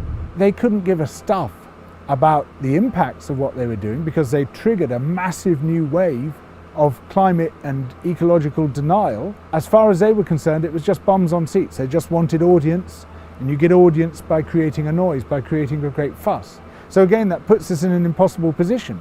If you don't contest it, people think, oh, well, there you are, they must be right, you've got nothing to say. If you do contest it, you stoke the controversy, and that plays into their hands as well. And while you could fairly say that Channel 4 has considerably improved since those days, that was years and years in which we could have taken action, and they helped to prevent action from being taken. And I can talk from experience, the bitter experience of trying to get these issues taken seriously by the broadcasters. In one case, after we'd put months of work into developing what I thought was a fantastic treatment, the producer took it to the controller of BBC Two at the time, and he looked at the title. That's all he saw, just the title. He said, "Is this environment?" And the producer said, "Yeah." He said, "I've been trying to get environment off this channel for the past 2 years. Why the fuck are you bringing me environment?" Another time, and again we spent months working on this treatment, a subsequent controller of BBC Two, she looks at it and said, "Monbiot, fuck off." And that was it, again, just gone, dismissed. These people are like emperors. They have these inordinate, enormous powers, and they systematically abuse those powers. And they prevented their audiences from hearing the reality of what was happening to life on Earth. They made these beautiful, glossy, blue-chip wildlife programs, but they made sure in those wildlife programs not to show what was happening to the wildlife. That only came much, much later, and after sustained lobbying by environmental groups. They gave false reassurance, just like the billionaire press has been giving false reassurance. Now, things have changed, they have improved, there's no doubt about that. But we lost those precious years, 30-odd years, in which we could have stopped this crisis. And now we're in emergency mode. We're desperately scrambling to try to prevent the destruction of our life support systems. And we have so little political support. We still have far too little media support. And a large part of the reason is this legacy of denial and delay and downplaying on the part of the media. So what do? Well, it's become crystal clear to me, and this is why I work with Double Down News, that we have to develop our own media and we have to create our own voices, because the established media are not going to do it. They're not going to step up. Even when they do slightly better than they've done in the past, they don't do nearly enough to draw attention to the scale and the consequences of the crisis that we face. And so we have to develop and work through our own ways of reaching people, our own ways of telling it, because they will not tell it as it is. They collaborate with the destruction of our lives, the destruction of much of life on Earth, and we can't afford to leave it to collaborators. I work with Double Down News because it bursts out of that tiny, limited box which the media creates and allows us to see aspects of the world which we're not being shown by other broadcasters. So please support Double Down through Patreon and support the alternative we so desperately need. And I go so far to say, guys, like, my position on this climate change issue has become, I don't believe that our government is going to be taking climate change seriously until these climate change deniers and the people who have actively lied to us for the last 40 years. I'm talking about ExxonMobil CEOs. I'm talking about like Shell CEOs, these kind of guys. The guys who knew that they were actively lying to us. Until those people are in prison, I don't believe that we're even attempting to tackle this issue, right? I don't even think we're even trying. So, hopefully we see that in my lifetime. That'd be really great. We need like a literal, like a Hague level, like Nuremberg trial level purge of these systems, right? Like, Jagmeet Singh has come out and said that he is going to get rid of the fossil fuel subsidies, right? So he's got my vote. Like, if a politician is going to stand up and say that we're going to get rid of the subsidies for the fossil fuel industry, you've got my vote. Like, it's that easy. It's that easy. All right. With all of that, here, let's have a little calm moment while I play the song. This has become my favorite tune. I play it around this time every single stream. I'm trying to get it more on the nose at 7, but yeah, the she-covery, exactly. That's what's going to do it, the she-covery. Yeah, I can't imagine why the Liberals are flagging. Could be to do with the absolutely nothing they're offering anybody. So this is a song I wrote. I actually think it is a very powerful piece, written as a weapon against the neoliberal death cult. I don't think they can do anything about it. I describe it as the Care Bear stare against No Heart. It's entitled Antarctica is Covered in Ice.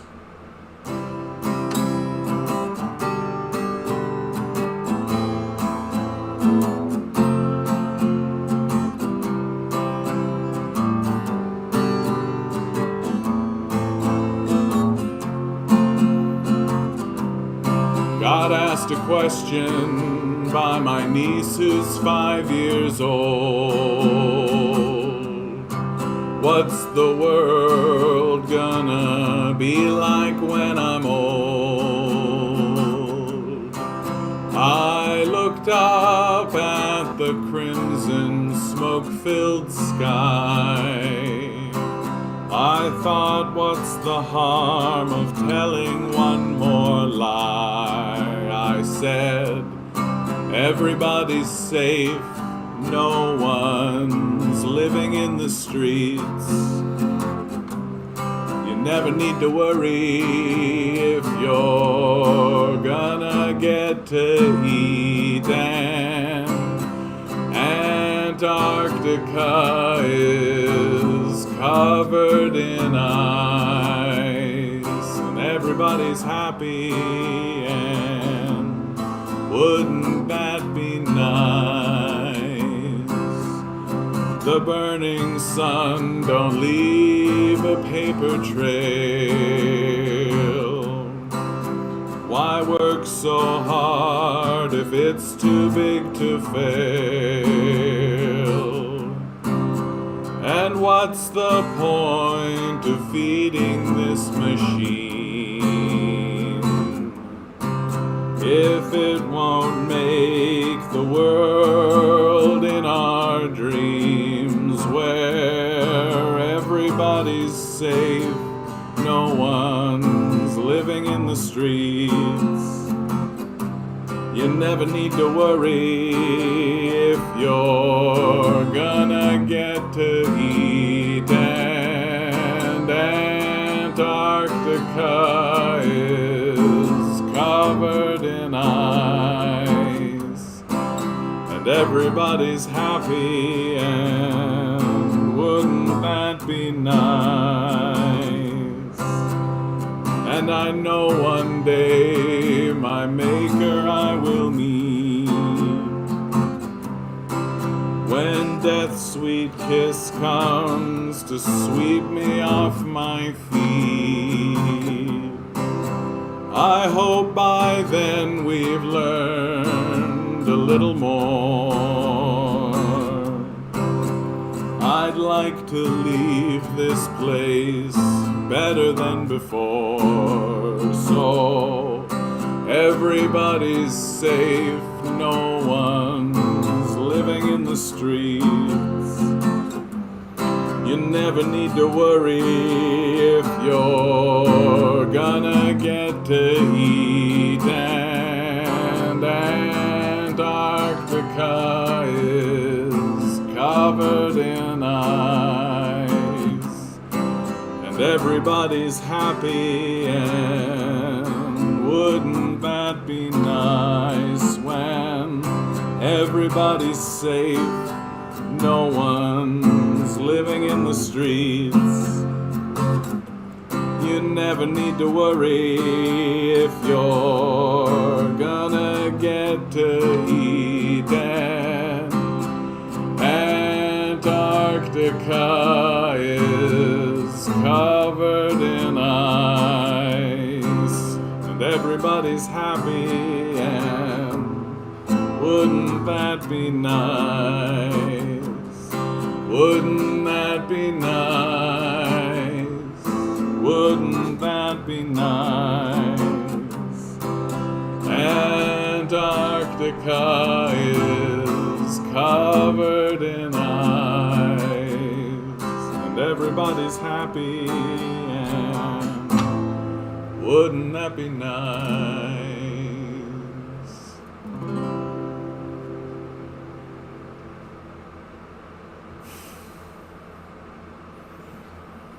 And I believe that we can do it.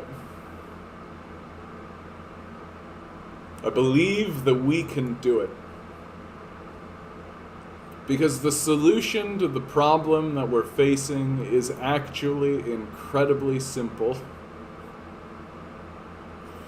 We don't need to build a technology. We don't need to come up with anything. We don't need to keep insisting that our manic actions and our insane belief that we are the most powerful force on the planet needs to persist. We don't need to do any of that. All we need to do is stop. The problems that are created from us ceasing our incessant pollution,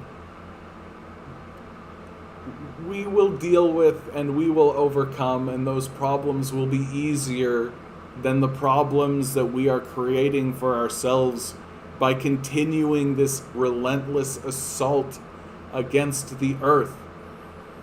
And if all we did was stopped, if all we did was cease polluting, then I believe deeply in my heart that we would stand back and witness in awe an abject miracle as the earth healed itself. That the earth wants to be a garden.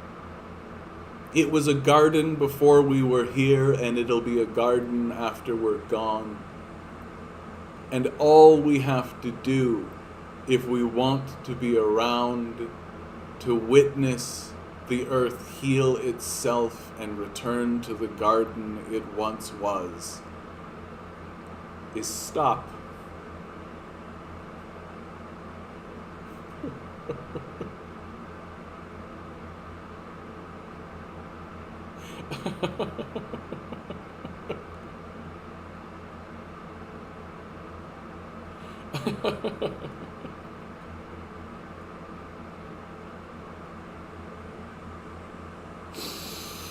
Oh, it's so insane and it's so stupid. It's so stupid what we've done. It's so stupid what we've done.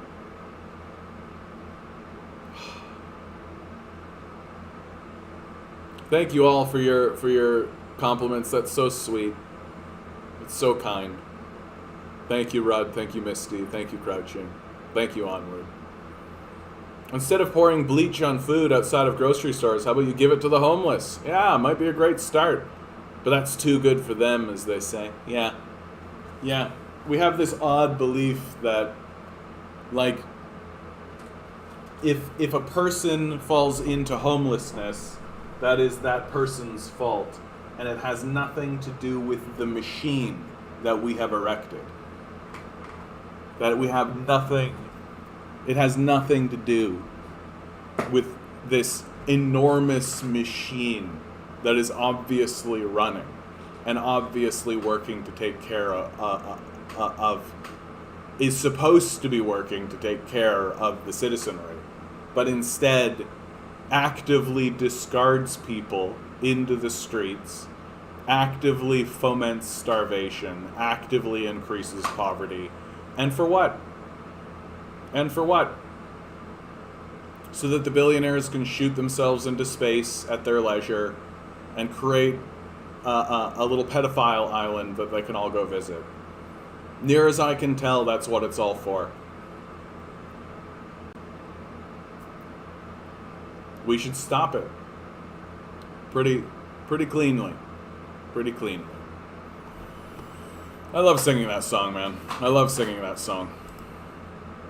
Yeah, and here's Caitlin Johnstone laying it out as cleanly. Like, I have to play a whole song and do a little speech to get it out of my system. And here's Caitlin Johnstone just being like, LOL, we're killing each other and our ecosystem over an economy made of debt and imagination.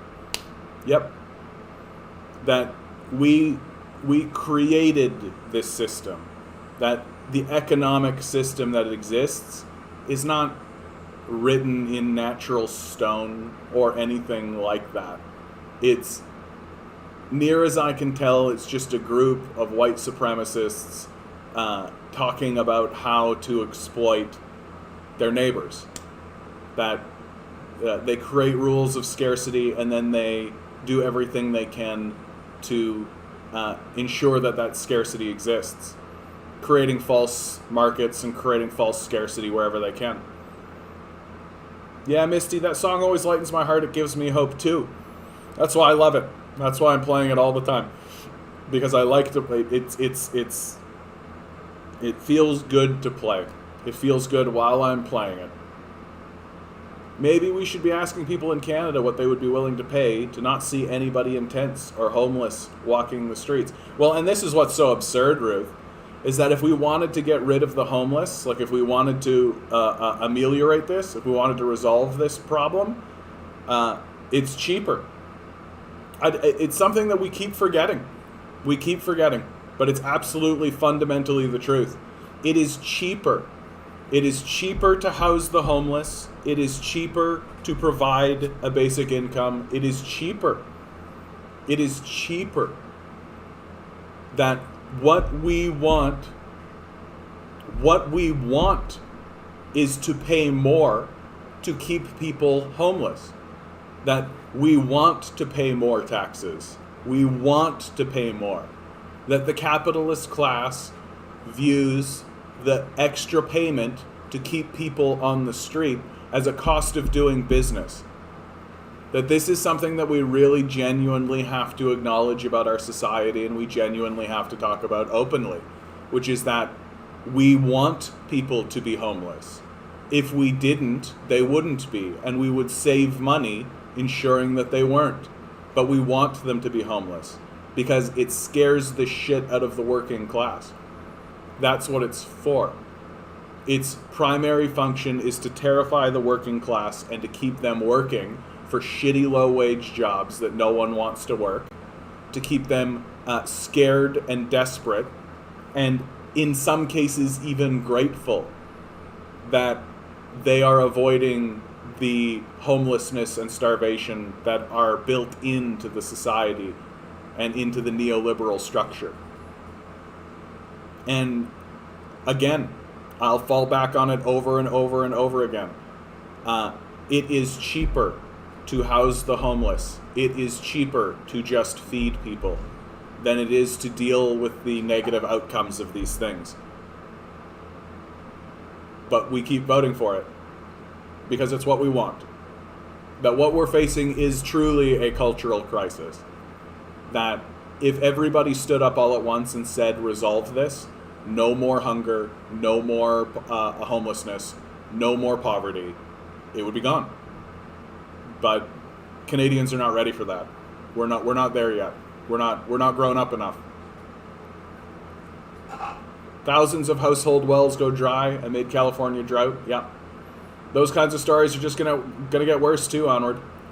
Gonna get worse. Oh, hey, here's something that I really wanted to show you. The other day, Ruth had me checking out a flooding map, and it was actually quite nice to do this because it created a more realistic view of what things are actually going to look like as global warming starts and as sea levels actually rise. So here we are. If things go up 1 meter, you can see not too badly along California or along Florida. What really eats it? Louisiana. Right? So this is what Louisiana looks like right now. Right? New Orleans, all this goes up 1 meter. Look at the difference. Right? 2 meters, it's basically gone. Doesn't take a genius to figure out what's going to happen to Louisiana here. Like, New Orleans is essentially done, right? But what I find useful about this is that you realize as you do it, because you can go pretty aggressive, you can go up to like 60 meters. Like, this is pretty devastating for Florida, especially, right? And along the coast. But the rest of the place, not too bad. It's not like the end of humanity, right? And there's something kind of nice about that. Of course, you can see how devastating this is. Even if we go back to the 1 meter, right? And it doesn't take a genius to start figuring out that Florida is going to absolutely eat it. Like, look what happens to Florida right in the midst here. Because the water goes in, right? Creates this absolutely devastating. Goes up to 5 meters. Like, this is a catastrophe. This is a catastrophe for Florida. And of course the entire East Coast. I mean, for goodness sakes, you go on over here to New York, like huge amounts of territory. New York proper is absolutely going to get underwater. So I just wanted to quickly show you guys that. And of course, what's interesting, you go over to China, and China is actually absolutely going to eat it, right? Even at 1 meter, right? Look at what happens. They got the same kind of thing going on with Louisiana here, right? And that's true down here over in the Hong Kong region as well. Look at the difference, right? This is what it's like near Hong Kong in the, I think it's Guangzhou, I think that's the name of this town, or city, I should say. And look, 1 meter, boom, it's toast, right? So China is also going to eat big sections of their places are going to absolutely eat this kind of stuff. Yeah. After all, it's written in an old book. Yeah, exactly. If someone's not participating, can they be made profitable by their management in prison? Yeah, exactly. Like, the American prison system is completely designed for this purpose, right? That it's completely designed to take criminals, people who have been thrown in prison, and just turn them into capitalist workers, right? A prisoner is a perfect worker. They can't refuse the labor, right? They don't get paid, not really, and they have no ownership of any of it, right? They can't unionize, they can't strike, right? They're perfect. They're perfect workers for capital. Even refugees is a profit model. Yeah, you're absolutely right about that. The whole, like, let's get immigrants, like, the whole strategy is, like, go to a place like Syria, bomb the shit out of it, right? Syria, Iraq, Afghanistan, bomb the shit out of it, Libya, destroy it, right? And then get a whole bunch of refugees and let them come on over. And they undercut your labor market, right? Because after you've destroyed their country and their lives, and they've spent so much time, like, going through this refugee process, well, they get to Canada, they're willing to work whatever job for whatever, right? Because they've experienced war. And of course it's an imperial strategy.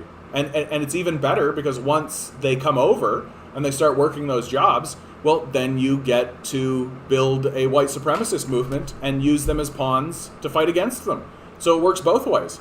Not only do you get their cheap labor, but you can also use them as a political pawn right? They took our jobs and all that kind of shit, right? So it works perfectly for the imperialists, and of course, because our culture is so gullible and so easy to fool, it works perfectly, right? And it even lets the white supremacists say stupid things like, well, if Canada's so going so bad, then why does everybody want to move here, huh? Ha ha, checkmate. And you're like, people want to move here because it's not war-torn, because we didn't drop bombs here. We dropped bombs over there, right? But if you say this to these white supremacists, they're too stupid to figure this out. They can't put 2 and 2 together like this, right? Like, I genuinely mean that. Like, these guys are not putting 2 and 2 together. Like, it's really, really obvious what's happening. And they'll just keep repeating the same nonsense slogans. You know, they'll just keep, oh, just get a job, like that kind of thing. Yeah, truly broken people. Like, they're just incapable of connecting. And the absolute worst is the type of person who is genuinely stupid, like a genuinely stupid person who is working like a $30,000 a year or $40,000 a year job, who believes that this is what life should be like, right? That, oh yeah, you just grind yourself into this job for a person you've never met to enrich them, while you get your wage. You know, you go buy a 2-4 on the weekend and you drink it through the weekend, and then you go back to it, right? And this is what life's all about. And you end up in these situations where, and like we've done studies of people who are in the end of their life, right? People who are like about to die, and we know they're going to die, and we ask them like, hey, do you have any regrets, or do you have anything? And most people say like, I don't understand why I worked so much. Like, what was this all about? What was this all for? Right? Imagine being like 80 and beginning the journey of asking yourself, what is the purpose of all of this then? Right? Instead of beginning that journey when you're like 20 or 30 or 40, right? Like this kind of total detachment from what the actual purpose of being here is, right? The purpose of being here is to ask yourself what it's all about, right? It's to wonder, it's to explore, it's to communicate, it's to express, it's to attempt to discover. What is this for? Why are we here? What are we doing? That's the reason we're doing any of this. And instead of focusing on those questions, we're busy, you know, making widgets for children's toys and making stupid vehicles for morons who literally think that just like, yeah, shooting a gun is the best thing in the world, right? That's where we're at. Yeah, and refugees are a vote in the election, absolutely, because refugees statistically just vote for the person who let them into Canada, right? That is why liberals maintain power, right? That goes all the way back to like Trudeau Sr., right? There's a reason why Canada is one of the only 5 nations on the planet to acknowledge the Hollom-Door, right? To say that the Hollom-Door actually occurred. And it's 100% because Pierre Elliott Trudeau wanted to secure the Ukraine vote, that there was a big influx of Ukrainians into Canada, and by saying this, he secured the Ukrainian vote. And this is typical of liberals, right? Which is why, in my view, someone like Jagmeet Singh is actually dangerous. Because if you're like a brown dude from overseas and you're coming over and you're saying, hey, there's a brown dude, right?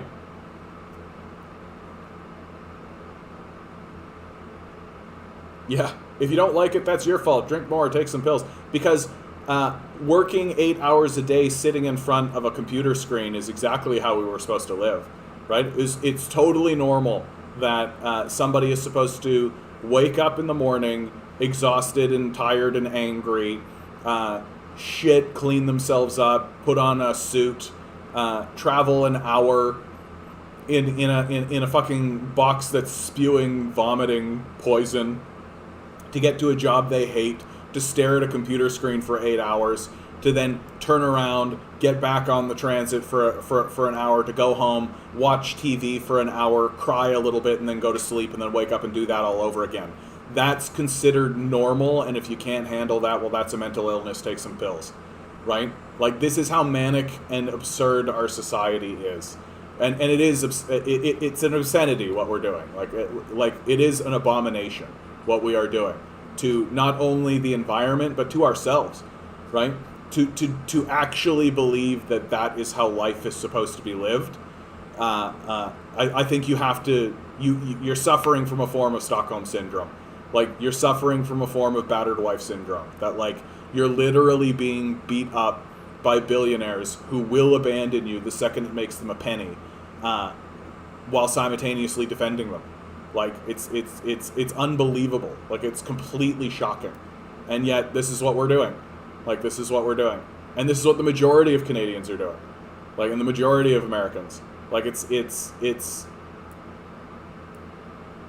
are we ever going to wake up from this stupor and from this mania? I doubt it. There's a long video from the YouTube channel called The Stoa about death doulas, which touches on this topic, yeah. No, I know what you're talking about. Like, I've talked to death doulas, and most of them say the same thing. But yeah, I talk to elderly people all the time who genuinely feel like they wasted their lives by just, like, grinding away into this capitalist system, always believing. It's like you're watching somebody who's constantly pulling slots, right? That there's like a ding, ding, ding, ding, right? They're constantly pulling the slots and they're sitting in front of it, right? Except the difference between a person who's sitting in front of a slot machine just watching the thing slot is that the capitalist system never actually pays out, right? That at least the slots pay out every so often. So there's like a self-justifying mechanism built into it, where sometimes, oh, coins come out, and oh, I make money, and oh, it's great, and like, isn't that wonderful, right? And so you get that kind of dopamine drip of like, oh, this actually pays out. It actually works. I played the game and it pays, right? That's the slots, right? But capitalism never pays. It never pays out. So you just end up with these like people who are just gullibly like, oh, this time it'll happen. This time it's gonna happen. This time it's real. This time it's gonna happen. And it never does. And then they just die. And at the end of their life, they're like, why was I constantly pulling this lever? Why didn't I get out of this seat and take a look around? Why didn't I see what was outside? Why didn't I try and do anything else? Why didn't I do anything differently? Why did I waste, like, I didn't get to see my children grow up. I didn't get to, I sacrificed everything for this capitalist machine that literally abandoned me. Like, what the fuck are we doing? And the defenders of this system are children. Like, they're literally fascists and children who just refuse to acknowledge that reality is in front of their faces. Like, literal, like, morons like Steven Crowder and fascists like Ben Shapiro, who just, like, genuinely think that this system is worth anything because it's basically jerking them off right now, right? Like, a guy like Ben Shapiro, like, straight up didn't develop past 5. Like, look at him. He looks like a fucking 5-year-old. He just didn't develop past 5. His mom gave him a big hug, right? And he sucked on her nipple, and he just never let go. And that's the story of Ben Shapiro. And, like, another story about why it's dangerous to have wealth in the society. Why it's dangerous to have somebody with like $100 million and while everybody else is poor.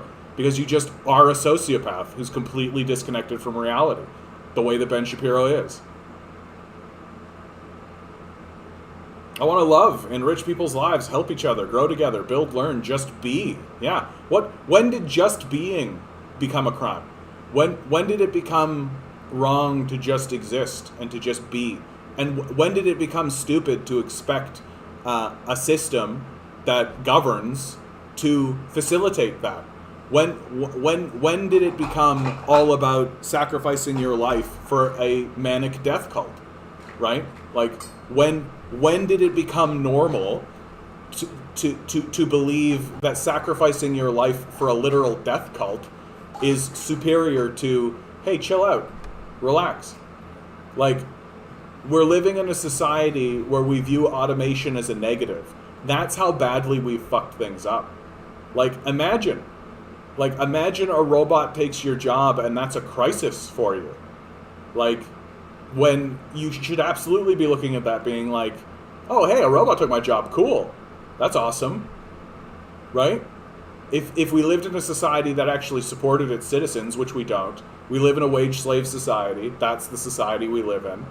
But if we lived in a society that actually gave a shit about its own citizens, we would be plowing towards robotics. We'd be plowing towards automation. We would absolutely want these things to happen. We would be celebrating them. We would be looking forward to it, right? But that's not what's happening. Yeah, there would be no USA or Canada without immigration. Certainly, like, not in this configuration. Live in a lie, give depressions. Most people don't realize it yet. Ruth, no, we explore the world from Europe. We did not know there was a USA or Canada. Oh, yeah. Just like, it's so frustrating to be in this situation because we know that we can do better than this. Like, it's really obvious now, right? And how do we know it's obvious? Because here's a model right here. Here's a model even right here, right? Like, even in little tiny Cuba, right? Here's a model right here. Here's a model right here. Like, new models are cropping up all over the place. And even if you don't want to go like the straight up Marxist communist angle, here's a model right here, right? Here are models right here. Even if all we did was move towards the Norway, Sweden, Finland model, right? It would be an improvement. It would be a drastic improvement. But we're not interested in any of that. We're not interested in any of that. We're interested in enslaving ourselves to a class of billionaires who we worship as gods. And we obviously worship them as gods, right? Like, that Jeff Bezos might as well be like the god Ramses, right? That Richard Branson might as well be like a saint, right? We might as well believe that he has superpowers. We're so deluded and we're so like catastrophically connected to this idea that these billionaires have any value whatsoever, when it's obvious that they don't. Like, it's obvious to anyone who has a brain in their head at all. Like, in the same way that Santa Claus truly has no value, right? That, like, sure, Santa Claus is a fun little story that we tell children, but once children grow up, they realize that it's not real. But here we have people who are like middle-aged men, right?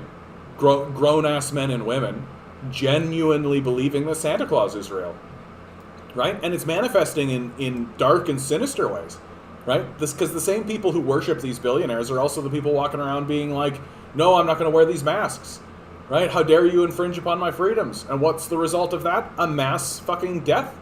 Like, a mass kill-off is happening throughout the southern states, right?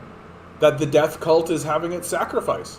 That we're watching huge sections of the American population throughout the southern states die. And I gotta tell you, good riddance. I know that sounds kind of heartless, and I know that sounds kind of brutal, but good fucking riddance, right? Like, if you're so selfish, and you're so deluded, and you're so incapable of listening to even the most basic rational reasoning, right? If you're at that kind of level, we could do with less of that. I'm very concerned about a rising fascism in my country. And if the people who are doing the fascism are going to not put on masks and it's going to kill them, good riddance. Goodbye. Farewell. We won't miss you.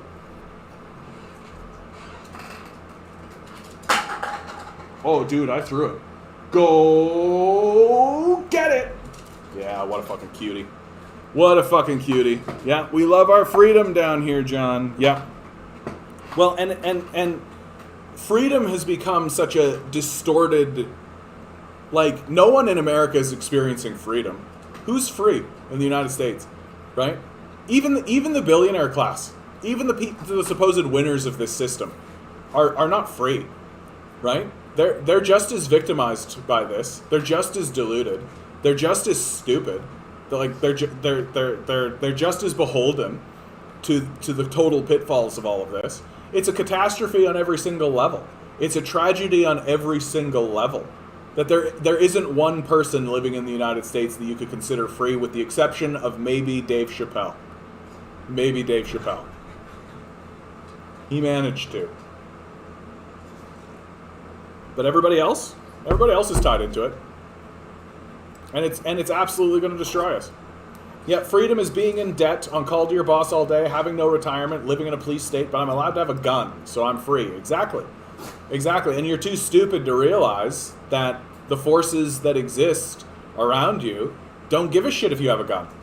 In fact, they're actually quite happy to sell you a gun, right? They're actually quite happy that you have this gun culture, right? Because as long as you believe that having a gun means you're free, it'll completely mean that you'll ignore the system of wage slavery that's actually oppressing you, right? Don't you think it's odd that you've got to work for someone you've never met?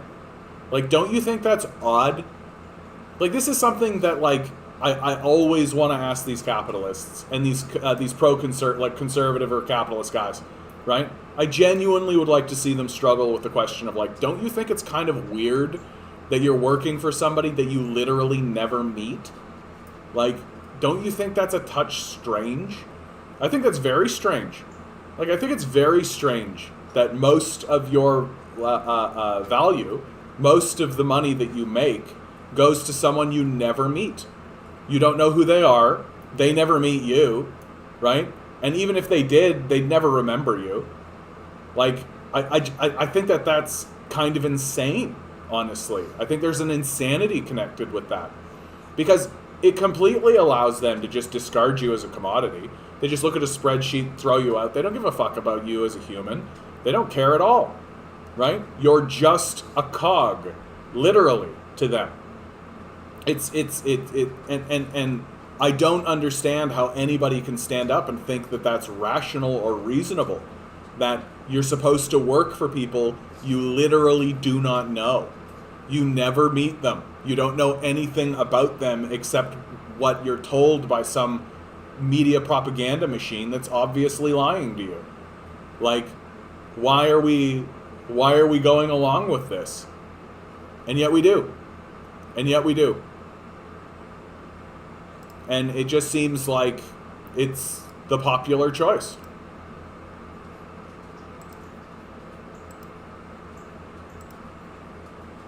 Oh yeah, going through my links. Oh, yeah, check this out. This is unbelievable. This is advertisement. This is an advertisement for a heat cannon. Check it. This is the hottest 20-year-old non-lethal weapon, and it's not what you think. Designed for perimeter security and crowd control, the Active Denial System, or ADS, works by firing a targeted, high-powered beam of 95 GHz waves from over half a mile away. The operator can use a joystick to point the heat at one person or pan across a whole crowd. And no, this doesn't cook you like a microwave oven. The heat waves they're totally fine if you have your AR-47 or whatever, your MP5 or whatever. Feels like look at the shit they've got here. Look what they've got. This already exists. But not harmful. Right? This is 100% what they're going to use domestically. They're 100% going to use this technology. Time, the sensation right? They're just going to fire heat cannons at you. Turn to tinfoil hats, and here's the good news. Ordinary household aluminum if you refuse to go, they'll just melt you. Against right? They can light you on fire. If you cover your whole For sure body. they can.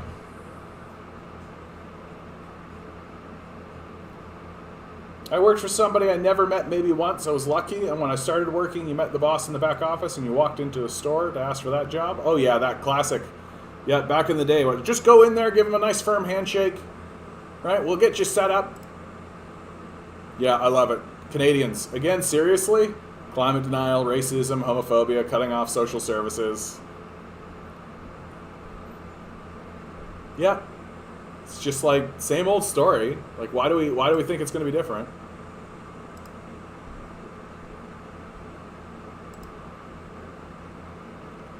Here's a positive news story. Comes out of Jacobin.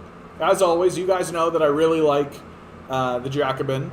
Since the Americans left Afghanistan, this fella here, Mike Preisner, has been doing a lot of rounds. People have been talking to this guy and talking to him seriously, right? And the title of this piece, for those listening, is Anti-War Sentiment in the Military is Stronger Than Ever. An interview with Mike Preisner. Anti-war veteran Mike Preisner on what the military-industrial complex gained by staying in Afghanistan so long, what's next for U.S. empire, and why anti-war sentiment is rising among active duty soldiers. The interview is done by Megan Day. Iraq War veteran Mike Preisner has been an anti-war activist for 15 years. He has been arrested demonstrating outside the Capitol building, helped active duty soldiers refuse orders to fight in the wars in Afghanistan and Iraq, and organized grieving families who've lost enlisted or veteran loved ones to war or suicide. Preisner founded the organization March Forward in 2008. Today, he's an anti-war journalist, having co-written and produced multiple documentaries for the program The Empire Files, hosted by his wife, Abby Martin. He is also a member of the Party for Socialism and Liberation. As U.S. troops withdraw from Afghanistan, Jacobin's Megan Day caught up with Preisner to talk about why the United States stayed in Afghanistan so long, despite knowing it was losing the war and destroying countless lives. Preisner also shared why he's more hopeful about the mainstreaming of anti-war sentiment, including among active duty soldiers, than ever before. How long have you been involved in the anti-war movement in the United States, and what led you to it? I joined the Army right before the 9/11 attacks and was witness to the quick transformation within the military, the orientation towards war and racism. I was sent to Iraq in the invasion in March 2003 and stayed in the country for a year. I was lucky to get out of the Army in 2005. While most of my friends got stuck in the military and were repeatedly deployed to Iraq and Afghanistan. I started speaking out against the Iraq War when I was still in Iraq, which I got in a bit of trouble for. As soon as I got out of the Army, I became part of the anti-war movement. It wasn't that uncommon. There's a whole generation of Iraq and Afghanistan veterans and active duty soldiers who went to the anti-war struggle. From that point until today, I've been an anti-war activist. I co-founded the organization March Forward in 2008. We helped organize mass demonstrations in Washington, D.C. and other cities each year, mobilizing contingents of veterans and GIs. But we also had a special focus on organizing active duty soldiers. We passed out leaflets on military bases saying, "Don't go to Afghanistan, here's how we can help you get out." And we met a lot of soldiers that way who were opposed to the war and wanted to refuse orders to go. We also did a lot of work organizing families who had lost loved ones, both in the war or to suicide when they came home from the war.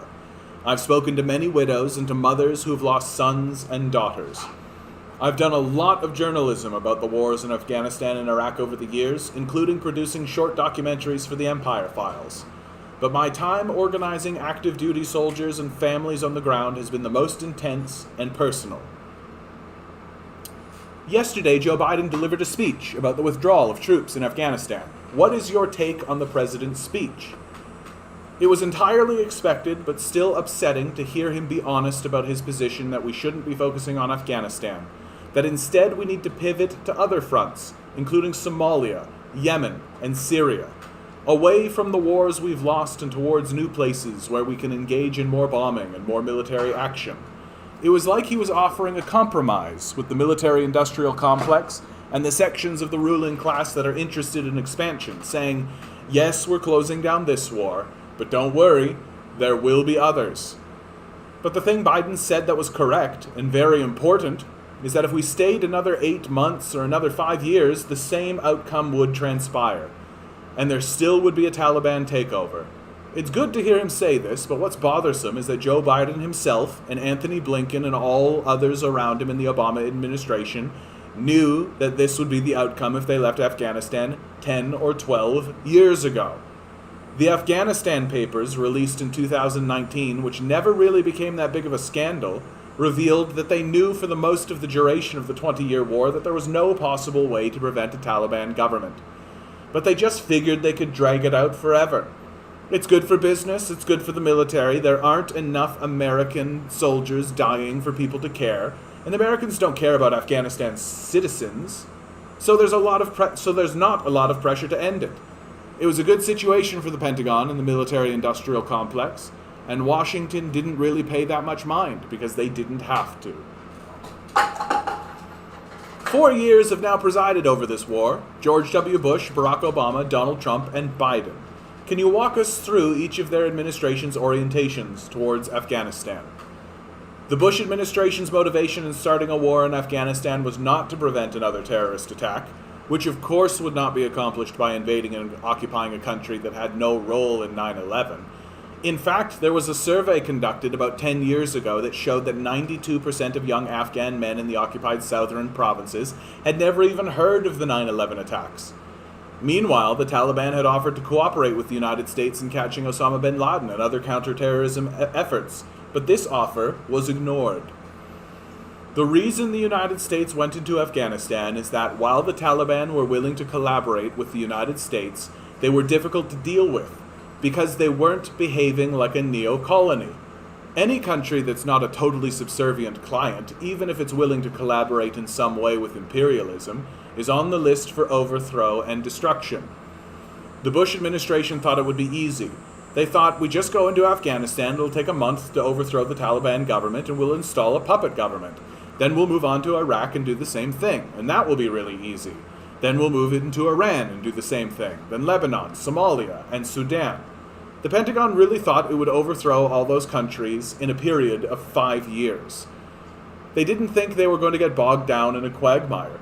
It was complete imperial arrogance that led the Bush administration and the Pentagon at the time to think it would be an easy road. When these wars blew up in their faces, that's when Obama came in. Obama's statement was that he was going to end the Iraq War was really propelled him through the Democratic Party primary in 2008. Tapping into the anger and hostility about that war at the time. But he also promised to win the Afghanistan war, not withdraw, but win. That's why you got Obama troop surge in Afghanistan. Biden says he was against that, by the way, but if you go back and look, he was just advocating for a smaller surge and still continuing the indefinite occupation.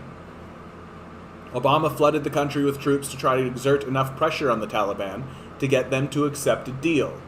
If you look back at the Afghanistan papers, the Obama administration and the Pentagon by that time never really believed that they could defeat the Taliban militarily. At that point, they believed that if they just gave them enough of a beating, they would accept the power-sharing deal, and they were doing secret talks with the Taliban to that extent. So while the public was being told that the United States was making progress in Afghanistan, and soldiers and their families were being told, we have to keep fighting, we have to keep dying, we have to keep killing for just a few more years until we defeat the Taliban, behind the scenes they were trying to negotiate a Taliban government, only with US puppet forces having some kind of role.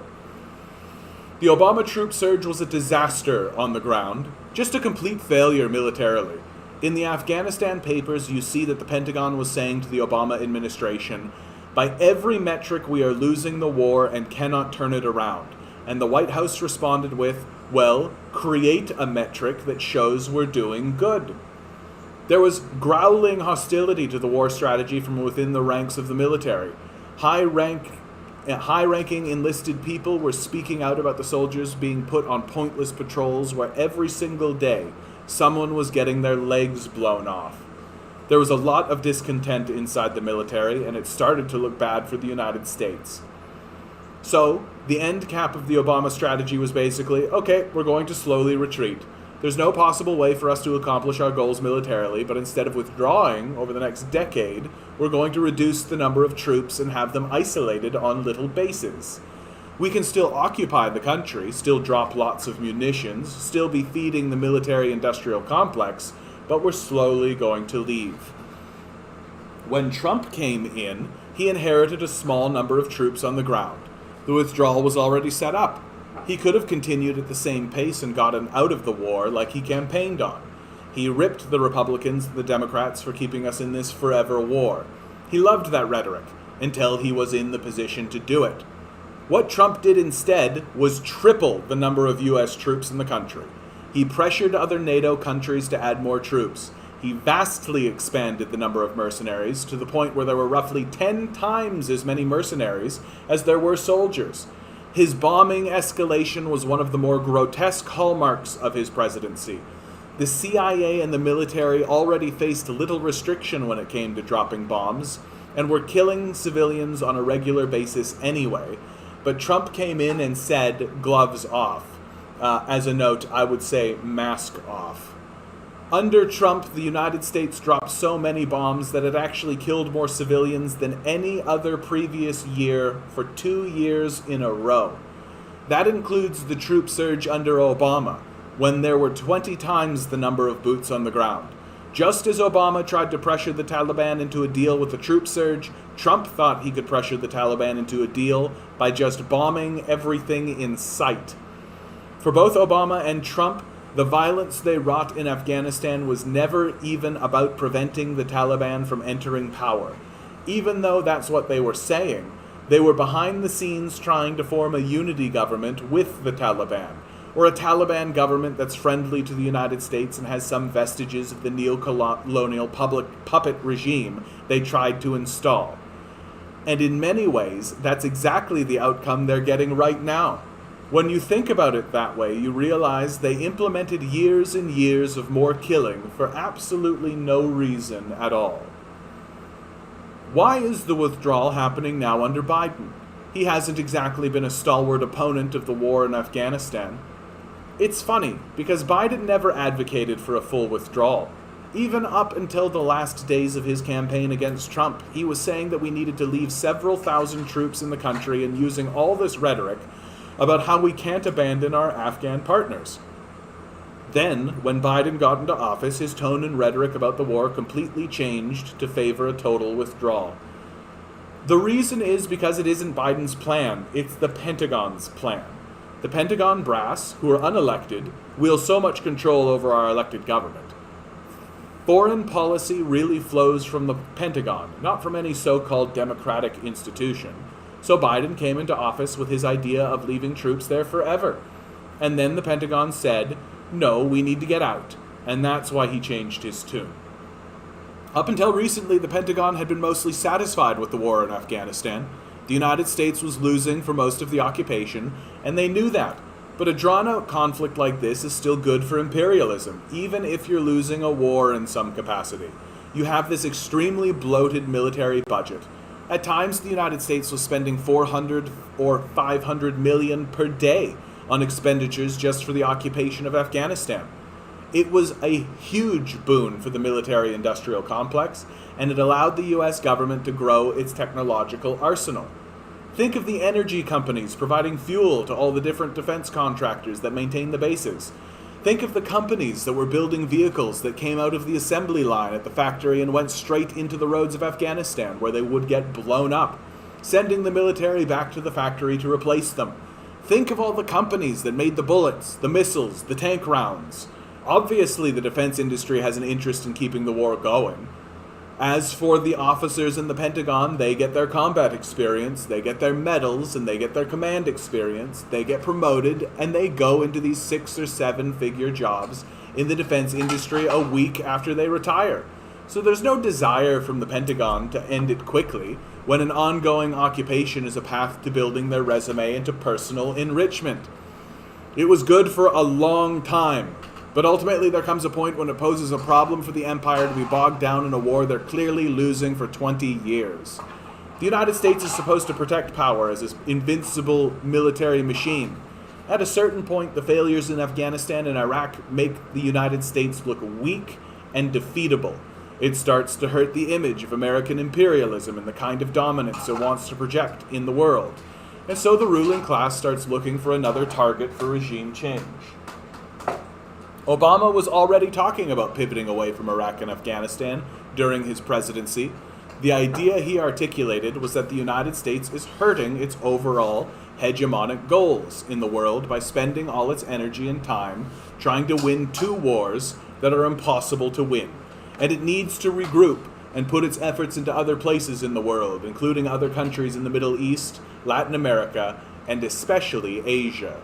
You started to see this transition happen under Trump, even as the wars in Afghanistan dragged on, with the attempted coup in Venezuela, escalating regime change policies against Cuba, actions in Yemen and Syria, and a major escalation of patrols in the South China Sea. That hasn't stopped under Biden.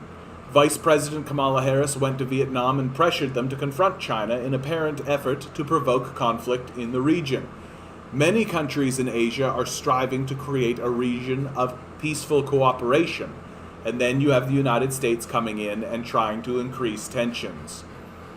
I think the United States is kind of scared of a war with China and not going to intentionally rush into one, but its behavior on the world stage is so provocative and belligerent that a series of escalating conflicts might cause one to happen anyway. And it's clear the focus of attention is shifted. All the officers going through training at West Point in the elite military academies are being trained to prepare for this great power confrontation. In light of that pivot, I think the Pentagon wanted to leave Afghanistan in the past, and Biden's actions reflect that. Many of the arguments we're hearing right now against troop withdrawal center around the Taliban's violation of human rights, particularly women's rights. How can we respond to those concerns, acknowledging that the Taliban is often brutal and responsible for real suffering, while still making the case for the United States leaving Afghanistan? First, I think we need to start by acknowledging what an absolute catastrophe the U.S. occupation was for the Afghan people. We need to recognize the amount of violence that was imposed on the country throughout the war. Villages being bombed, villages being raided in the middle of the night by special operations forces, shooting people in their beds. Really heinous stuff. In addition to that violence, there was the constant humiliation of ongoing occupation. Having soldiers at the gates to your village, patting you down every time you go in and out. Existence under the occupation and under a state of war is horrific. Polls of Afghans show that the number one priority of people in the country is ending the war. They want peace. Most Afghans wanted the complete withdrawal of U.S. forces that favored a deal with the Taliban. Something like 200,000 civilians were killed in the war, with some estimates a lot higher. The vast majority of that violence was from the United States. The U.S. media didn't care much about that violence when it was going on, but now it wants to use human rights as a way to advocate staying. As for the specific topic of women's rights, that's interesting, because it's not like women's rights were suddenly implemented in territories under U.S. control. I'm sure it was easier for women to be in Kabul and some other main power centers that were treated like fortresses, but areas that were under U.S. occupation throughout the countryside have mostly maintained the same cultural and religious norms they did under the Taliban. If we want to see Afghanistan progress socially, it's important to understand that none of that can happen when you're under occupation. And there's fighting in your village every single day that completely hinders any possibility of progressive movements flourishing and advancing, because the main issue that everyone is grappling with is the war. In the 1970s and 80s, there were women's rights advocates and socialists of all kinds of progressive movements in Afghanistan crushed by U.S. policy. The only way for that to reemerge and advance again is to stop the nation from existing in a state of war, which means ending U.S. interference.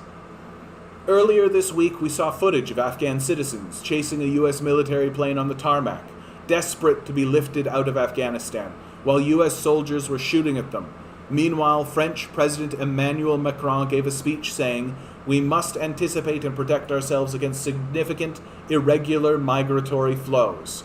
What does the West owe people who remain in Afghanistan, as well as Afghan refugees and asylum seekers?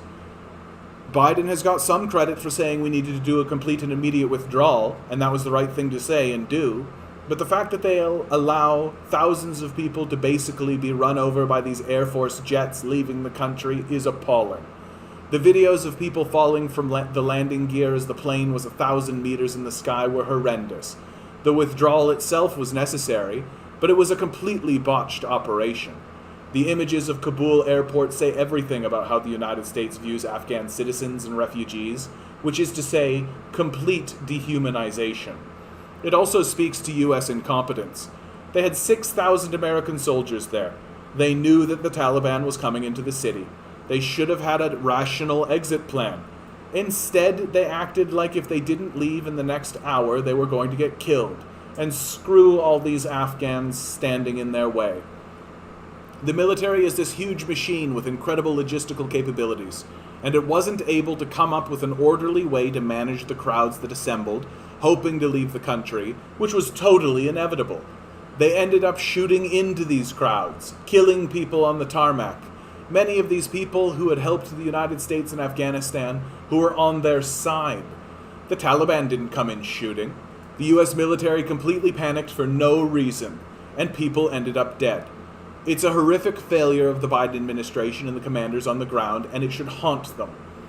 As for what the West, and in particular the United States, owes its people inside and fleeing from Afghanistan, the first thing I will say is reparations. We have poured money into Afghanistan, but nearly all of it either went to defense contractors or to U.S. puppet forces, which have now fled the country and are living off of the tens of millions of dollars they stashed in bank accounts. We owe the Afghan people money to rebuild after the destruction that the United States did to the country, and people who want to leave Afghanistan deserve the right to come into the countries that destroyed it, including the United Nations, the United States, and 19 additional countries that were part of the NATO forces. You've had a front row view on the anti-war movement for a long time. Do you feel hopeful that anti-war sentiment is growing among the American populace? What do we need to do to build an effective domestic movement that can end the forever wars? After 15 years in the anti-war struggle, I'm actually more optimistic than I've ever been. We don't have a mass anti-war protest like we did during the height of the Iraq War, but I think anti-war sentiment is more widespread and mainstream because of people's experiences with Iraq and Afghanistan. Now that there's an end cap on Afghanistan, I think we can look back in the rearview mirror of history and see what it really was. In particular, I think the wars in Iraq and Afghanistan made a major impact on working-class Americans. Any poor person in this country knows someone who was in the military in the past 20 years, which means they'll likely know someone who went to Iraq or Afghanistan, came back a different person, or came back to a life harder than the one they joined the military trying to escape. I think this has had a deep impact on the American working-class psyche. But the main reason for my optimism is what I've seen from within the ranks of active duty service members in my work organizing war resistors. Throughout my time doing this, we've always been able to find people who wanted to speak out against the wars or resist orders. They were always discontented people, and even a few willing to make a courageous stand, but it was a tiny minority. I think it's grown. In fact, I think anti-war sentiment in the military is stronger than ever. For example, when Trump assassinated Qasem Soleimani and it looked like they were going to win war with Iran, I was contacted constantly for that 1 week period by people in active duty who told me that they would under no circumstances go fight a war with Iran. I had never experienced anything like that, including at the peak of fighting in Iraq and Afghanistan, when people knew that if they went over there, it was definitely possible they wouldn't come back in one piece. That represented something really significant for me. Consciousness in the military is reflective of consciousness in society in general. I think all the big shocks, the Occupy movement, the Bernie Sanders movement, the George Floyd movement, have had reverberations among active duty soldiers, and in the same way that we see so much more potential for movement building and social change in the United States, that's there in the military as well. Bernie Sanders got more donations from active duty troops than all the other Democratic presidential primary candidates combined, plus Donald Trump, during the primary. That says something about the sentiment that's bubbling underneath the surface in the military.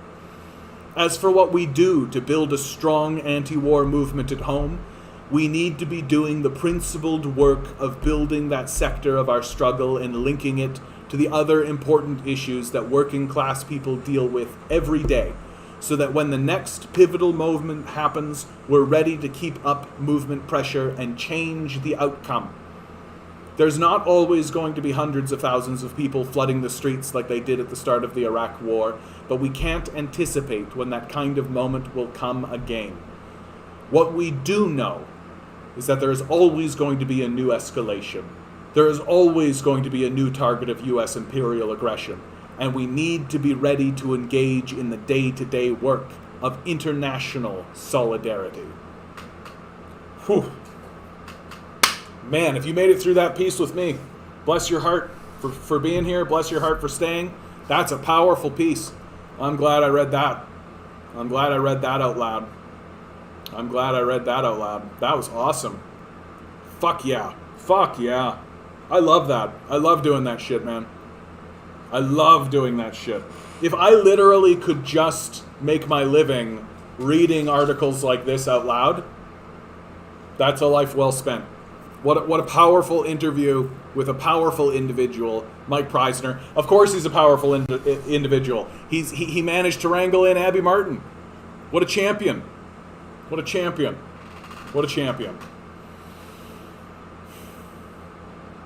This is why nobody in military should be in trigger jobs like cops, firemen, security. Yeah, Iraq and weapons of not so destruction, but this guy is a soldier without a brain to Iraq. I wonder what Taliban does on 31st of August or 11th of September. I don't think they do a thing. U.S. had the luxury to act on its own for 30 years until Russia says enough. Yeah. Florida COVID deaths hit all-time high. Of course they do. Yeah, of course they do. I wonder if I could find a good COVID map. COVID-19 map, U.S. There's got to be like an interactive actual map, right? Like, oh, of course. Paywall, paywall. Hey, here's a great opportunity to point out, if you're here, please be sure to like, share, subscribe, leave a comment down below, all that kind of stuff. And hey, if you've got $1 jangling around in your pocket, please consider donating, okay? Please consider donating. Just $1, even $1 helps. If you feel like donating a little bit more than that, bless your heart for doing so. And if you are already donating $1, maybe make it 2, right? We've got to be supporting leftist voices. We've got to be supporting people who are attempting to actually organize people out onto the streets, for God's sakes. I don't see anybody else doing this. This is the thing that drives me the craziest, man. Like, Hassan just went through like a bit of a scandal because he went and bought a house, right? Everybody shit on him because he's like, oh, Hassan went and bought a house. Oh, yeah, what a socialist. And it's like, shut the fuck up, right? What a weak, limp critique. Like, if you actually wanted to critique somebody like Hassan, you would say, hey, how about mobilize people? Why aren't you mobilizing people? Why aren't you trying to get people out into the streets? Lance from the Surfs, not mobilizing people, right? Thought Slime, not mobilizing people. Rob Rousseau, not mobilizing people, right? These guys are doing what I'm doing right now, but they're not taking the next step and actually attempting to organize boots on the ground. Some of these guys have like 100,000 subscribers. Some of these guys could be like really taking swings and could be really doing impact. Somebody like Hassan could get thousands of people on the streets, right? But they're not doing it. They're not doing it because they're comfortable, because what they're looking at is a business, not a movement. That's the critique that I'm so sick and tired of seeing, like Sam Cedar go after Jimmy Dore because Jimmy Dore said one thing that he slightly disagrees with over here, and they spend all this time whinging and whining when all of them are sitting on their chairs and their asses and they're not actually getting out in the fucking streets. Jimmy Dore, Sam Cedar, Thought Slime, The Surfs, Hassan, you name it. Every single one of them are sitting on their asses, happy to just do this without actually putting any skin in the game, without actually getting onto the streets, without getting the fucking sunburn, without having a cop pull a baton, right? Any of that shit. You want a real, genuine critique of what's going on in the leftist movement? All of our fucking commentators are sitting on their asses. Get out onto the streets. And if you think that we should be getting onto the streets, hi, throw a buck my way. Because I'm the one that's actually doing it while these guys fucking faff. Yeah, I'm really mad about that. I'm really mad about that. Like, some of these guys have like 100,000, 200,000 subscribers. And they're just fucking sitting on their asses. Doing fucking nothing. Like, doing fucking nothing. Just debating with 14-year-olds on the internet. Like, I am genuinely here to convince you to get into the street. I am creating and organizing movements in order to get you into the street. I am telling you dates. I am giving you the time. I am advertising on TikTok. I am doing this specifically so that I can get people into the streets. And if you're not doing that, then I don't know what the fuck you're doing. I don't know what the fuck you're doing. So there's a fucking actual leftist critique. Because every leftist critique I see is just like, oh, I slightly disagree with you on this point, and well, here's a piece of evidence, and oh, yeah, and it's just a bunch of fucking whinging. When we all need to look at one another and go, well, we are ostensibly on the same side, let's meet here at this time, at this date. Not happening. Fucking not happening. I can't imagine what's going on. Why is fascism so popular in the country? I don't understand what's going on. Somebody should do a protest movement. Well, I'm going to go do a live stream with my hundreds of thousands of followers. What do you fucking think is happening? Nut up. Pick a date or come to my thing, right? What's the new one? It's like September something or other, right? We just scheduled it. I'll tell you guys for real. I'll put it up on the screen. It's September 18th. September 18th, 2 p.m. Come to Yonge and Dundas Square if you're here in Toronto, right? How hard is this? September 18th, right? 2 p.m. Yonge and Dundas Square. Come.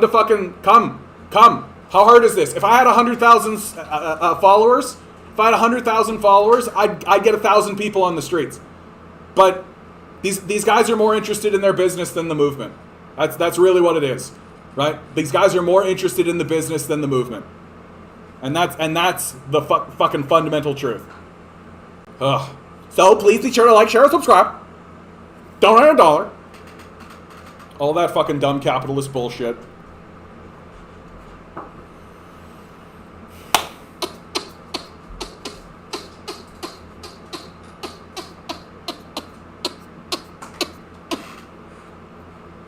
Yeah, pretty crazy. Doctors are saying fourth wave will be the worst here in Canada, sadly. Absolutely. What, did they just take a map and just fucking painted it red? Like, what's... This isn't even a map. This is just like literally... What's this? Country view, track cases. But what's the like legend? There's no like legend. This map sucks. This map sucks. This map fucking sucks. Fucking sucks. Yeah, I've been trying myself to organize, sadly. Not a lot of people show up. Yep, and you'll get a lot of people who'll be like, yeah, buddy, I'll be there. And then they don't. Right? Like, that's the most common thing that you're going to see. Right? And I mean, there's all kinds of reasons for it. Right? But, like... People people are just happy to see, oh yeah, there's somebody protesting, right? But you've got to do it. You've got to do it, right? Because it doesn't matter if you show up and nobody comes, right? Because then you do the next one, right? And then maybe somebody comes, right? And then you do the next one, and then nobody comes again, right? And then you do the next one. And as long as you maintain that consistency and you just keep doing it, right? Eventually people will come. And every single person that I have talked to, every single protest organizer that I've ever talked to, and that I've ever read, and that I've ever seen, they say the exact same thing. Just keep doing it. We never know when it happens. It just happens. Okay? That like there are like spiritual existential forces that are all around us. Like, literally, maybe the moon was full that night, right? Like, that kind of shit. Where just, like, all of a sudden, this is people like Greta Thunberg, right? This is like, the people who are organizing the Occupy movement. They all said the exact same thing. Yeah, we were going to protest constantly, like, once a month, once a week, some of these people, right? We were going, protest. Nobody would come. And then before we knew it, Zuccotti Park was full. We didn't know what happened. It just fucking happened. Just suddenly there they were, right? Suddenly there they were. And that is the case of every protest movement I've ever researched. That just a small group of people just kept doing it, and then the thing was just out of control. But it's about consistency, it's about keep doing it, right? Find allies. Know who is your ally. Know who is just fucking around with you. Like, I'm very blessed because I have access to the Socialist Action guys, that they actually come to shit. Like, that's a real blessing. Socialist Action that way. Also a good connection if you're interested in joining a political movement. Socialist Action. And, like, honestly, dude, like, the it's hard to miss when it comes to this, right? It literally is just like, make a flyer, distribute the flyer, advertise it on TikTok, talk about it, talk to the actual social groups that exist, that you know exist, talk to your local politicians, find sympathy where you can find it. It's work. It's work. But it's the work that we have to do. And if you're not seeing that work being done in your organization, then you're the one that needs to do it. I say this over and over again. You're the leader. It's you. Wherever you live, wherever you are. And what you'll find as you do this, right? As you go out and you take these protests and you do all this kind of stuff, you're going to find another leader. Isabella Gamp, the one who is organizing POOF, the Protect ODSP OW funding, that I am connected to and that I'm working with, right? She was doing that work for 3 years before I found her. 3 years before I found her, right? 3 fucking years before we connected, okay? And if we continue doing that work, hopefully we'll find other leaders, and we'll find out that they've been over there doing work over here for 3, 4, 5 years. And then we'll find another person over here, and they've been doing work 3, 4, 5 years. It's not like the capitalist death cult is interested in advertising this. It's not like they're working hard to let us all connect together, right? They're doing everything they can to keep us isolated and broken up in our own little groups, right? But if you can find these people and finally kind of bring everybody together, that's the key. But you can't do it if you're not actually doing it, right? You can't do it if you're not doing it. So it's just about doing it, and it's just about making a fuss and getting yourself shown and finding connections. You see a sign on the street, right? You see a sign on the street for a protest. Go to that protest, find out who organized it, connect with them, right? Because they're trying to do the same thing you're trying to do. And if you all get together, you're stronger. Like, find the leaders. Find the leaders. You're the leader. You're the leader. I think, unfortunately, fear of COVID, has something to do with it. I think you're absolutely right, Rose. I say protest a person because the news gets involved. Yeah.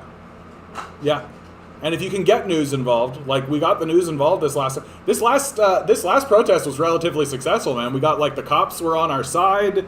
The cops were on our side. The City TV showed up, right? And, like, you got to take these small wins if you can get them. But, like, it's just keep doing it. And I mean, try to avoid doing silly things. Like, don't plan your protest on the same day that there's, like, a vacation or something, because people want to take vacations. Like, don't plan your protest at the same time that there's, like, a blizzard or something, right? But, like, just small things like that. What a world. So, back to the federal election, because it's coming up.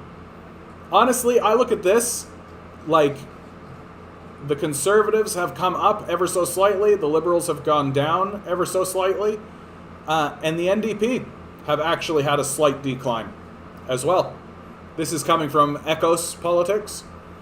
I'm not 100% sure if I buy into like that. These kind of gradients are so within the margin of error that it's very easy for me to believe that there is a little bit of storytelling happening, right? That it's an interesting story to see the Liberals decline and the Conservatives go up while the NDP decline. But, like, if you go to other pollers, 338 is my kind of go-to. Like, if you go to other pollers, they're basically, like, they're of the opinion that, no, things are pretty much as they are, right? This is updated August 22nd, so literally yesterday. So, that's the thing about right now, like, the thing that's so surprising right now about the election is it just seems like Trudeau's not running. Like, he's not actually running an election. Like, it's almost like he genuinely believed that he would announce the election and everybody would go crazy for it. It's like he genuinely believed that people would just be like, yeah, Liberals! Yeah! Like, it seems like that's the case. And once the NDP and the Conservatives reminded everybody that, look, he's just trying to get his majority, everybody went, oh yeah, that's right. And they fucking dropped him. And so, like, the idea that the Liberals are going to get a majority, I think, is off the table. I just don't think it's going to happen, which I think is good news for Canadians, because it's very unlikely that the Conservatives get a majority or a minority government.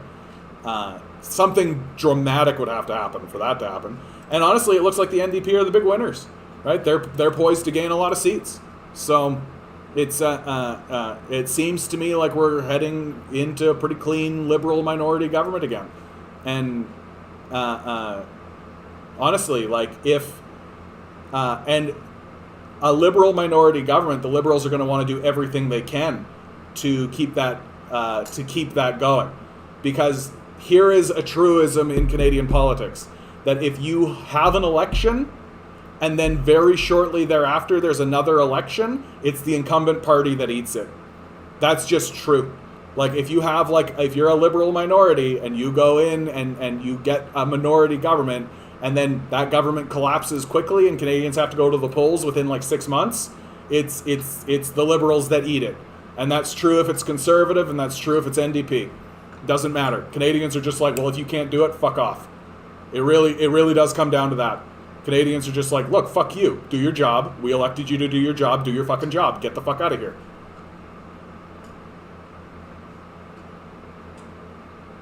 Yeah, were you watching O'Toole's plan to help disabled people work? I haven't seen that yet. Oh my god, are you serious? Tool disabled work. Like, this is some fascist shit, dude. Like, this is like.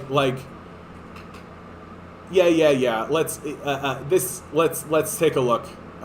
Which article do I actually give a shit about? Here, let's just go to conservative.ca. Here you go. As glowing as it could possibly be, right? So, and you guys got to remember, right? I don't trust these Conservatives at all. I think that they are liars. I think that what they say is absolutely fundamentally false on the face of it.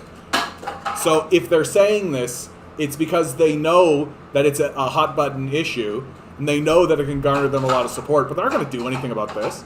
And if you and let's see, I bet you it's coded. I bet you it's completely coded. Okay, here we go.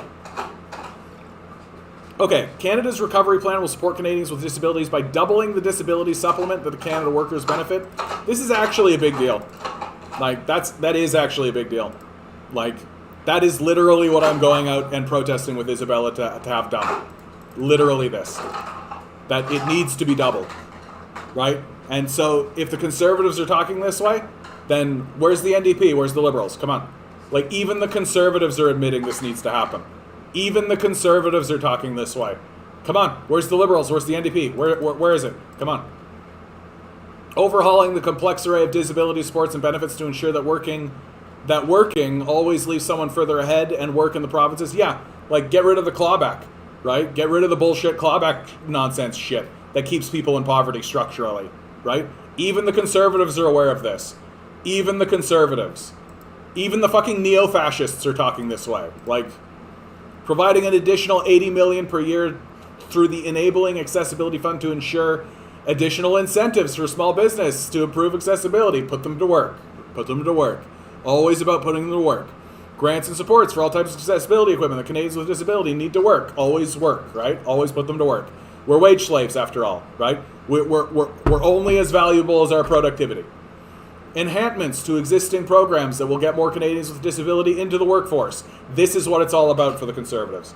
The rest of this is just fucking who gives a shit. This is what it is about. This is what it's about. Get people with disabilities working. Get them working so that we can squeeze as much productivity as we can out of the populace.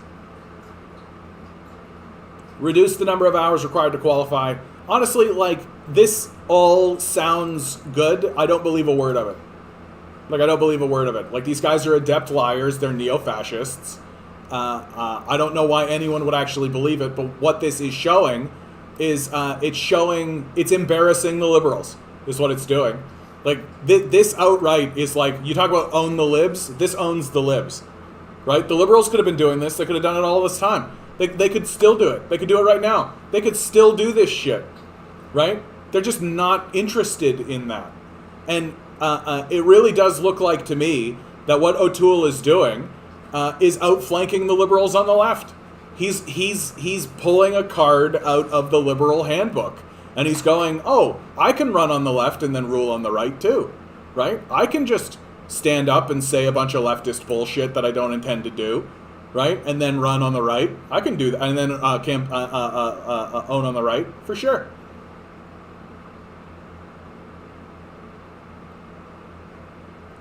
He admits there's no point in the day. Yeah. Like, I mean, this does, like, everything he's saying here does need to happen, and everybody knows it, right? Everybody knows it. There isn't a single person walking around saying, like, oh, yeah, no, like, this is acceptable, right? No one serious or credible, right? Like, I'm sure you could find some, like, neo-fascists somewhere out in the wilderness saying, like, yeah, we should abandon these guys. But, like, literally, what's the average cost of rent? It's fucking $1,200. You're giving $700? Get fucked. Like, get fucked.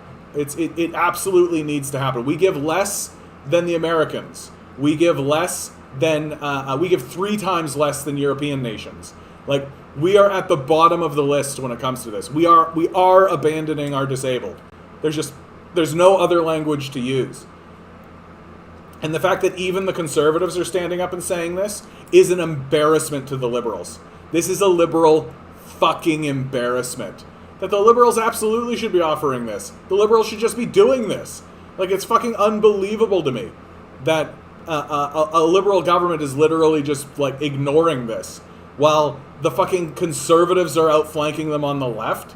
Are you fucking kidding me? How embarrassing do you have to be as a liberal party to get outflanked on the left by conservatives, right?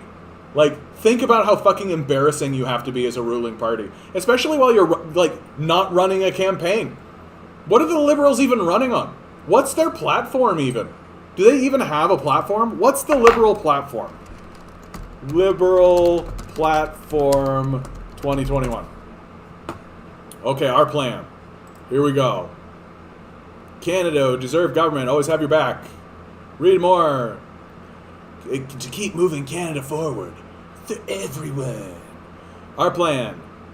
Making sure every Canadian has access to a family doctor or primary health team. So, almost nothing.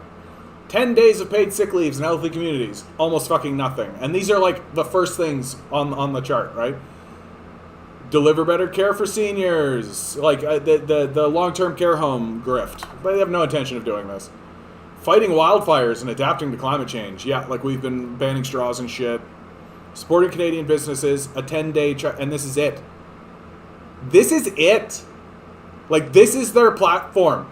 This is their platform on their site. This is it. This is fucking embarrassing. This is a fucking embarrassment. The liberals should be fucking embarrassed by this. Like, the fact that they're trying to, like, hey, yeah, give us a majority with fucking nothing. This is childish bullshit. Like, this is childish nonsense. Yeah, the shikovery. Here we are. Here it is, guys. The shikovery. Let's read more. Let's see. Okay, so we're going to continue to work with provinces and territories to build a stronger healthcare system for everyone. They're not even doing the typical grift where they're talking about pharmacare, right? They're not even doing the typical grift where they're talking about dental care. They're not even doing that, right? They're so gulled and co-opted by corporate forces that they're only willing to be like, invest $10 billion into estimated waitlist. $10 billion sounds like a lot. We have an $8 trillion economy. $10 billion is fucking nothing. It's a drop in the bucket. It's total fucking bullshit. Invest $3 billion to hire 7,500 family doctors. Yeah, because fucking doctors and nurses are leaving in droves because they've been fucking abandoned, right? While you guys are sitting around wanking, essentially.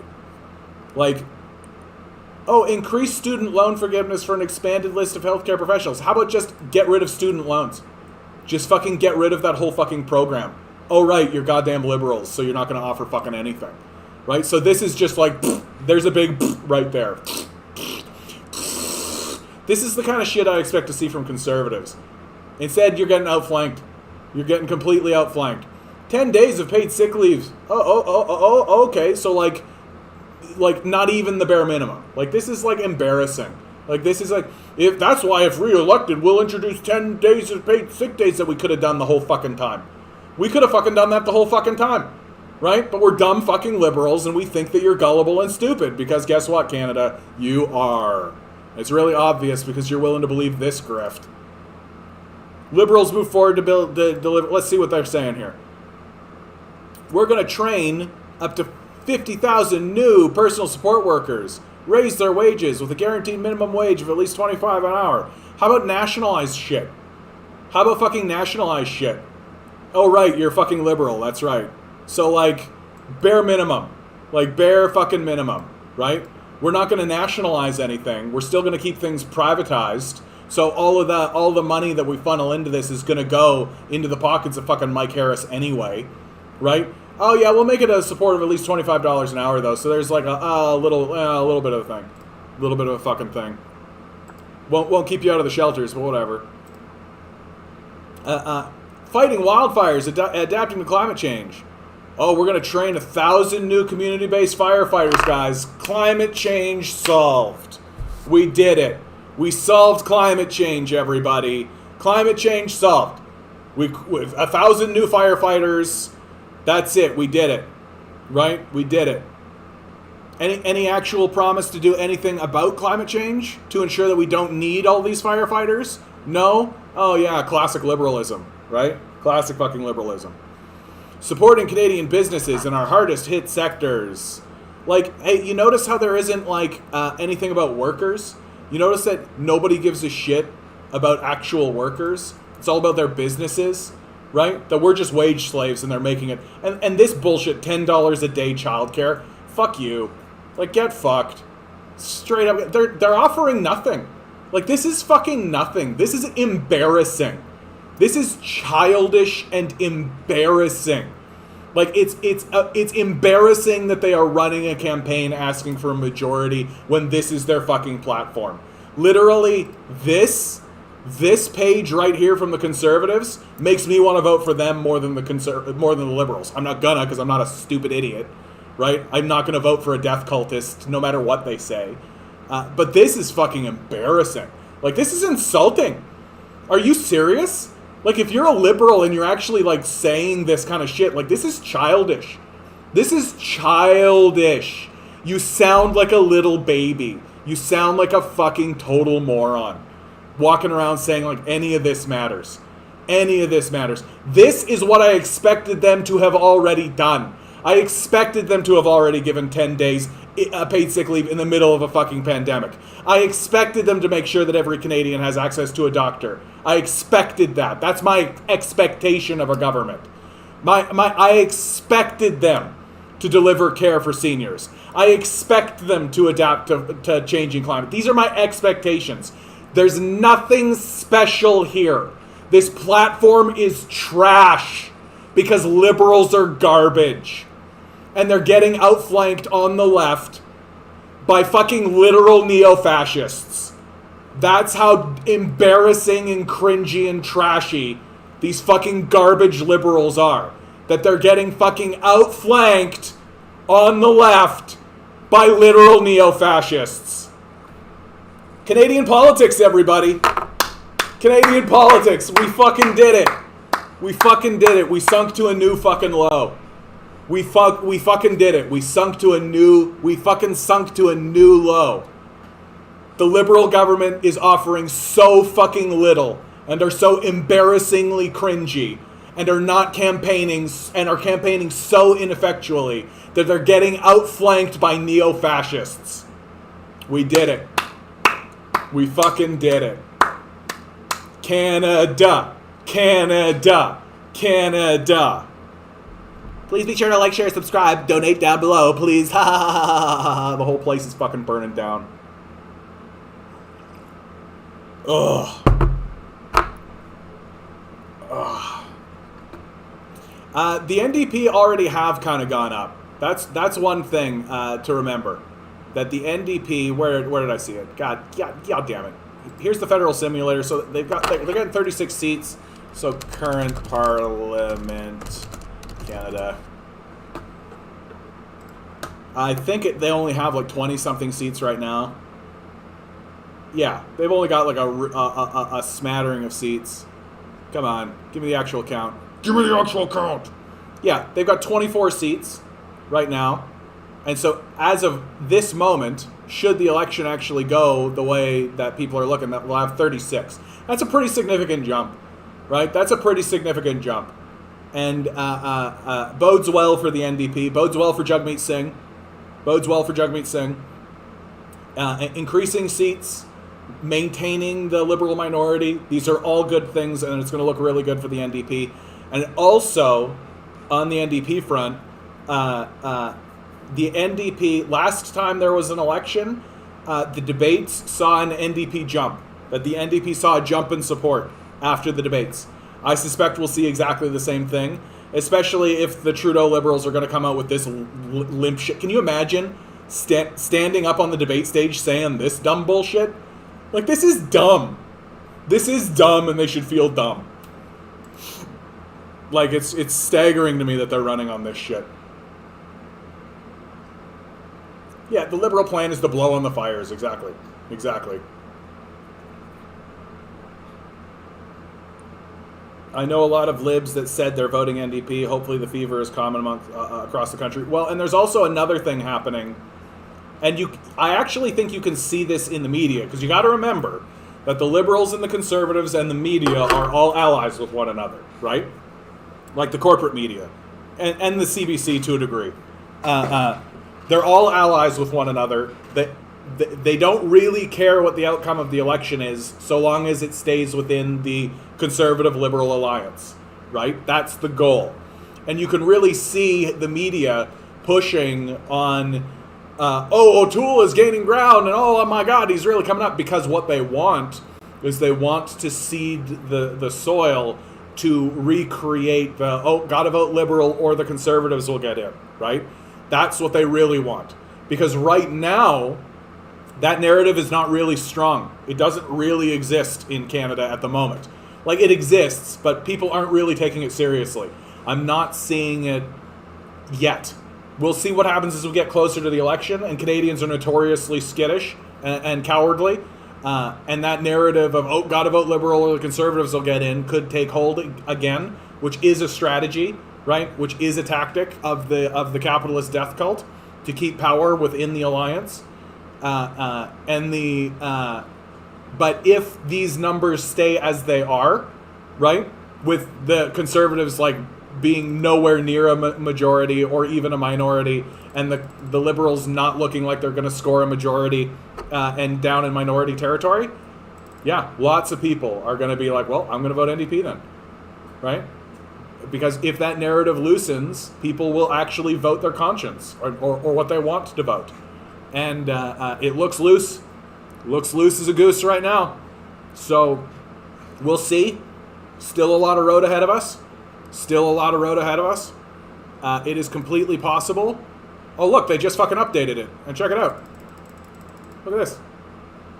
Liberals down, Conservatives up a seat. That's fine. I'm not scared of that at all. I'm only going to get really scared if this projection starts to get into about 140. If the Conservatives start to get into 140 territory, that's when I'll start being like, oh boy. But I genuinely believe that the Conservatives cannot get enough support to score a majority. They don't have enough support in the populace. There's enough of us that realize that they're a neo-fascist organization. There's enough of us that are willing to apply logic and reason to the situation, to be like, oh yeah, these guys are denying the existence of climate change. They're walking around saying they're pro-worker when they've always fucked workers over 100% of the time. Like, they're saying like, no, we're not going to privatize anything, when that's their whole shtick. Like, there's enough of us that have cottoned onto it. 30% of us are gullible morons, with another 30% being pretty gullible on top of that. But like, what can you do? Most people have their heads in more important things like school, COVID, jobs, rent, not an election. That's exactly right, Ruth. Which is why I know I've been throwing a lot of trash on the Canadians today, but like, you're right. You are right. That like, there's a lot going on in people's lives, and people don't have like a real good picture of who these people are, right? They don't have a real good picture. They don't have a meta view. right? And our media is not reporting on the neo-fascism that definitely exists in the Conservative Party. Like, I'm not seeing like the Globe and Mail articles. I'm not seeing the Toronto Star. Certainly not the National Post, right? Nobody's actually reporting on the fact that there's like a neo-fascist movement within the Conservative Party. Certainly, right? Like, it's coming out of like Press Progress and like antihate.ca. Like, you know, centrists and even liberals probably don't read these magazines, right? They probably don't read this stuff. So it's understandable why the average Canadian is just sort of disconnected from the reality of that situation. And in the end, I do need to kind of come to peace with that and find forgiveness in my heart. Ugh.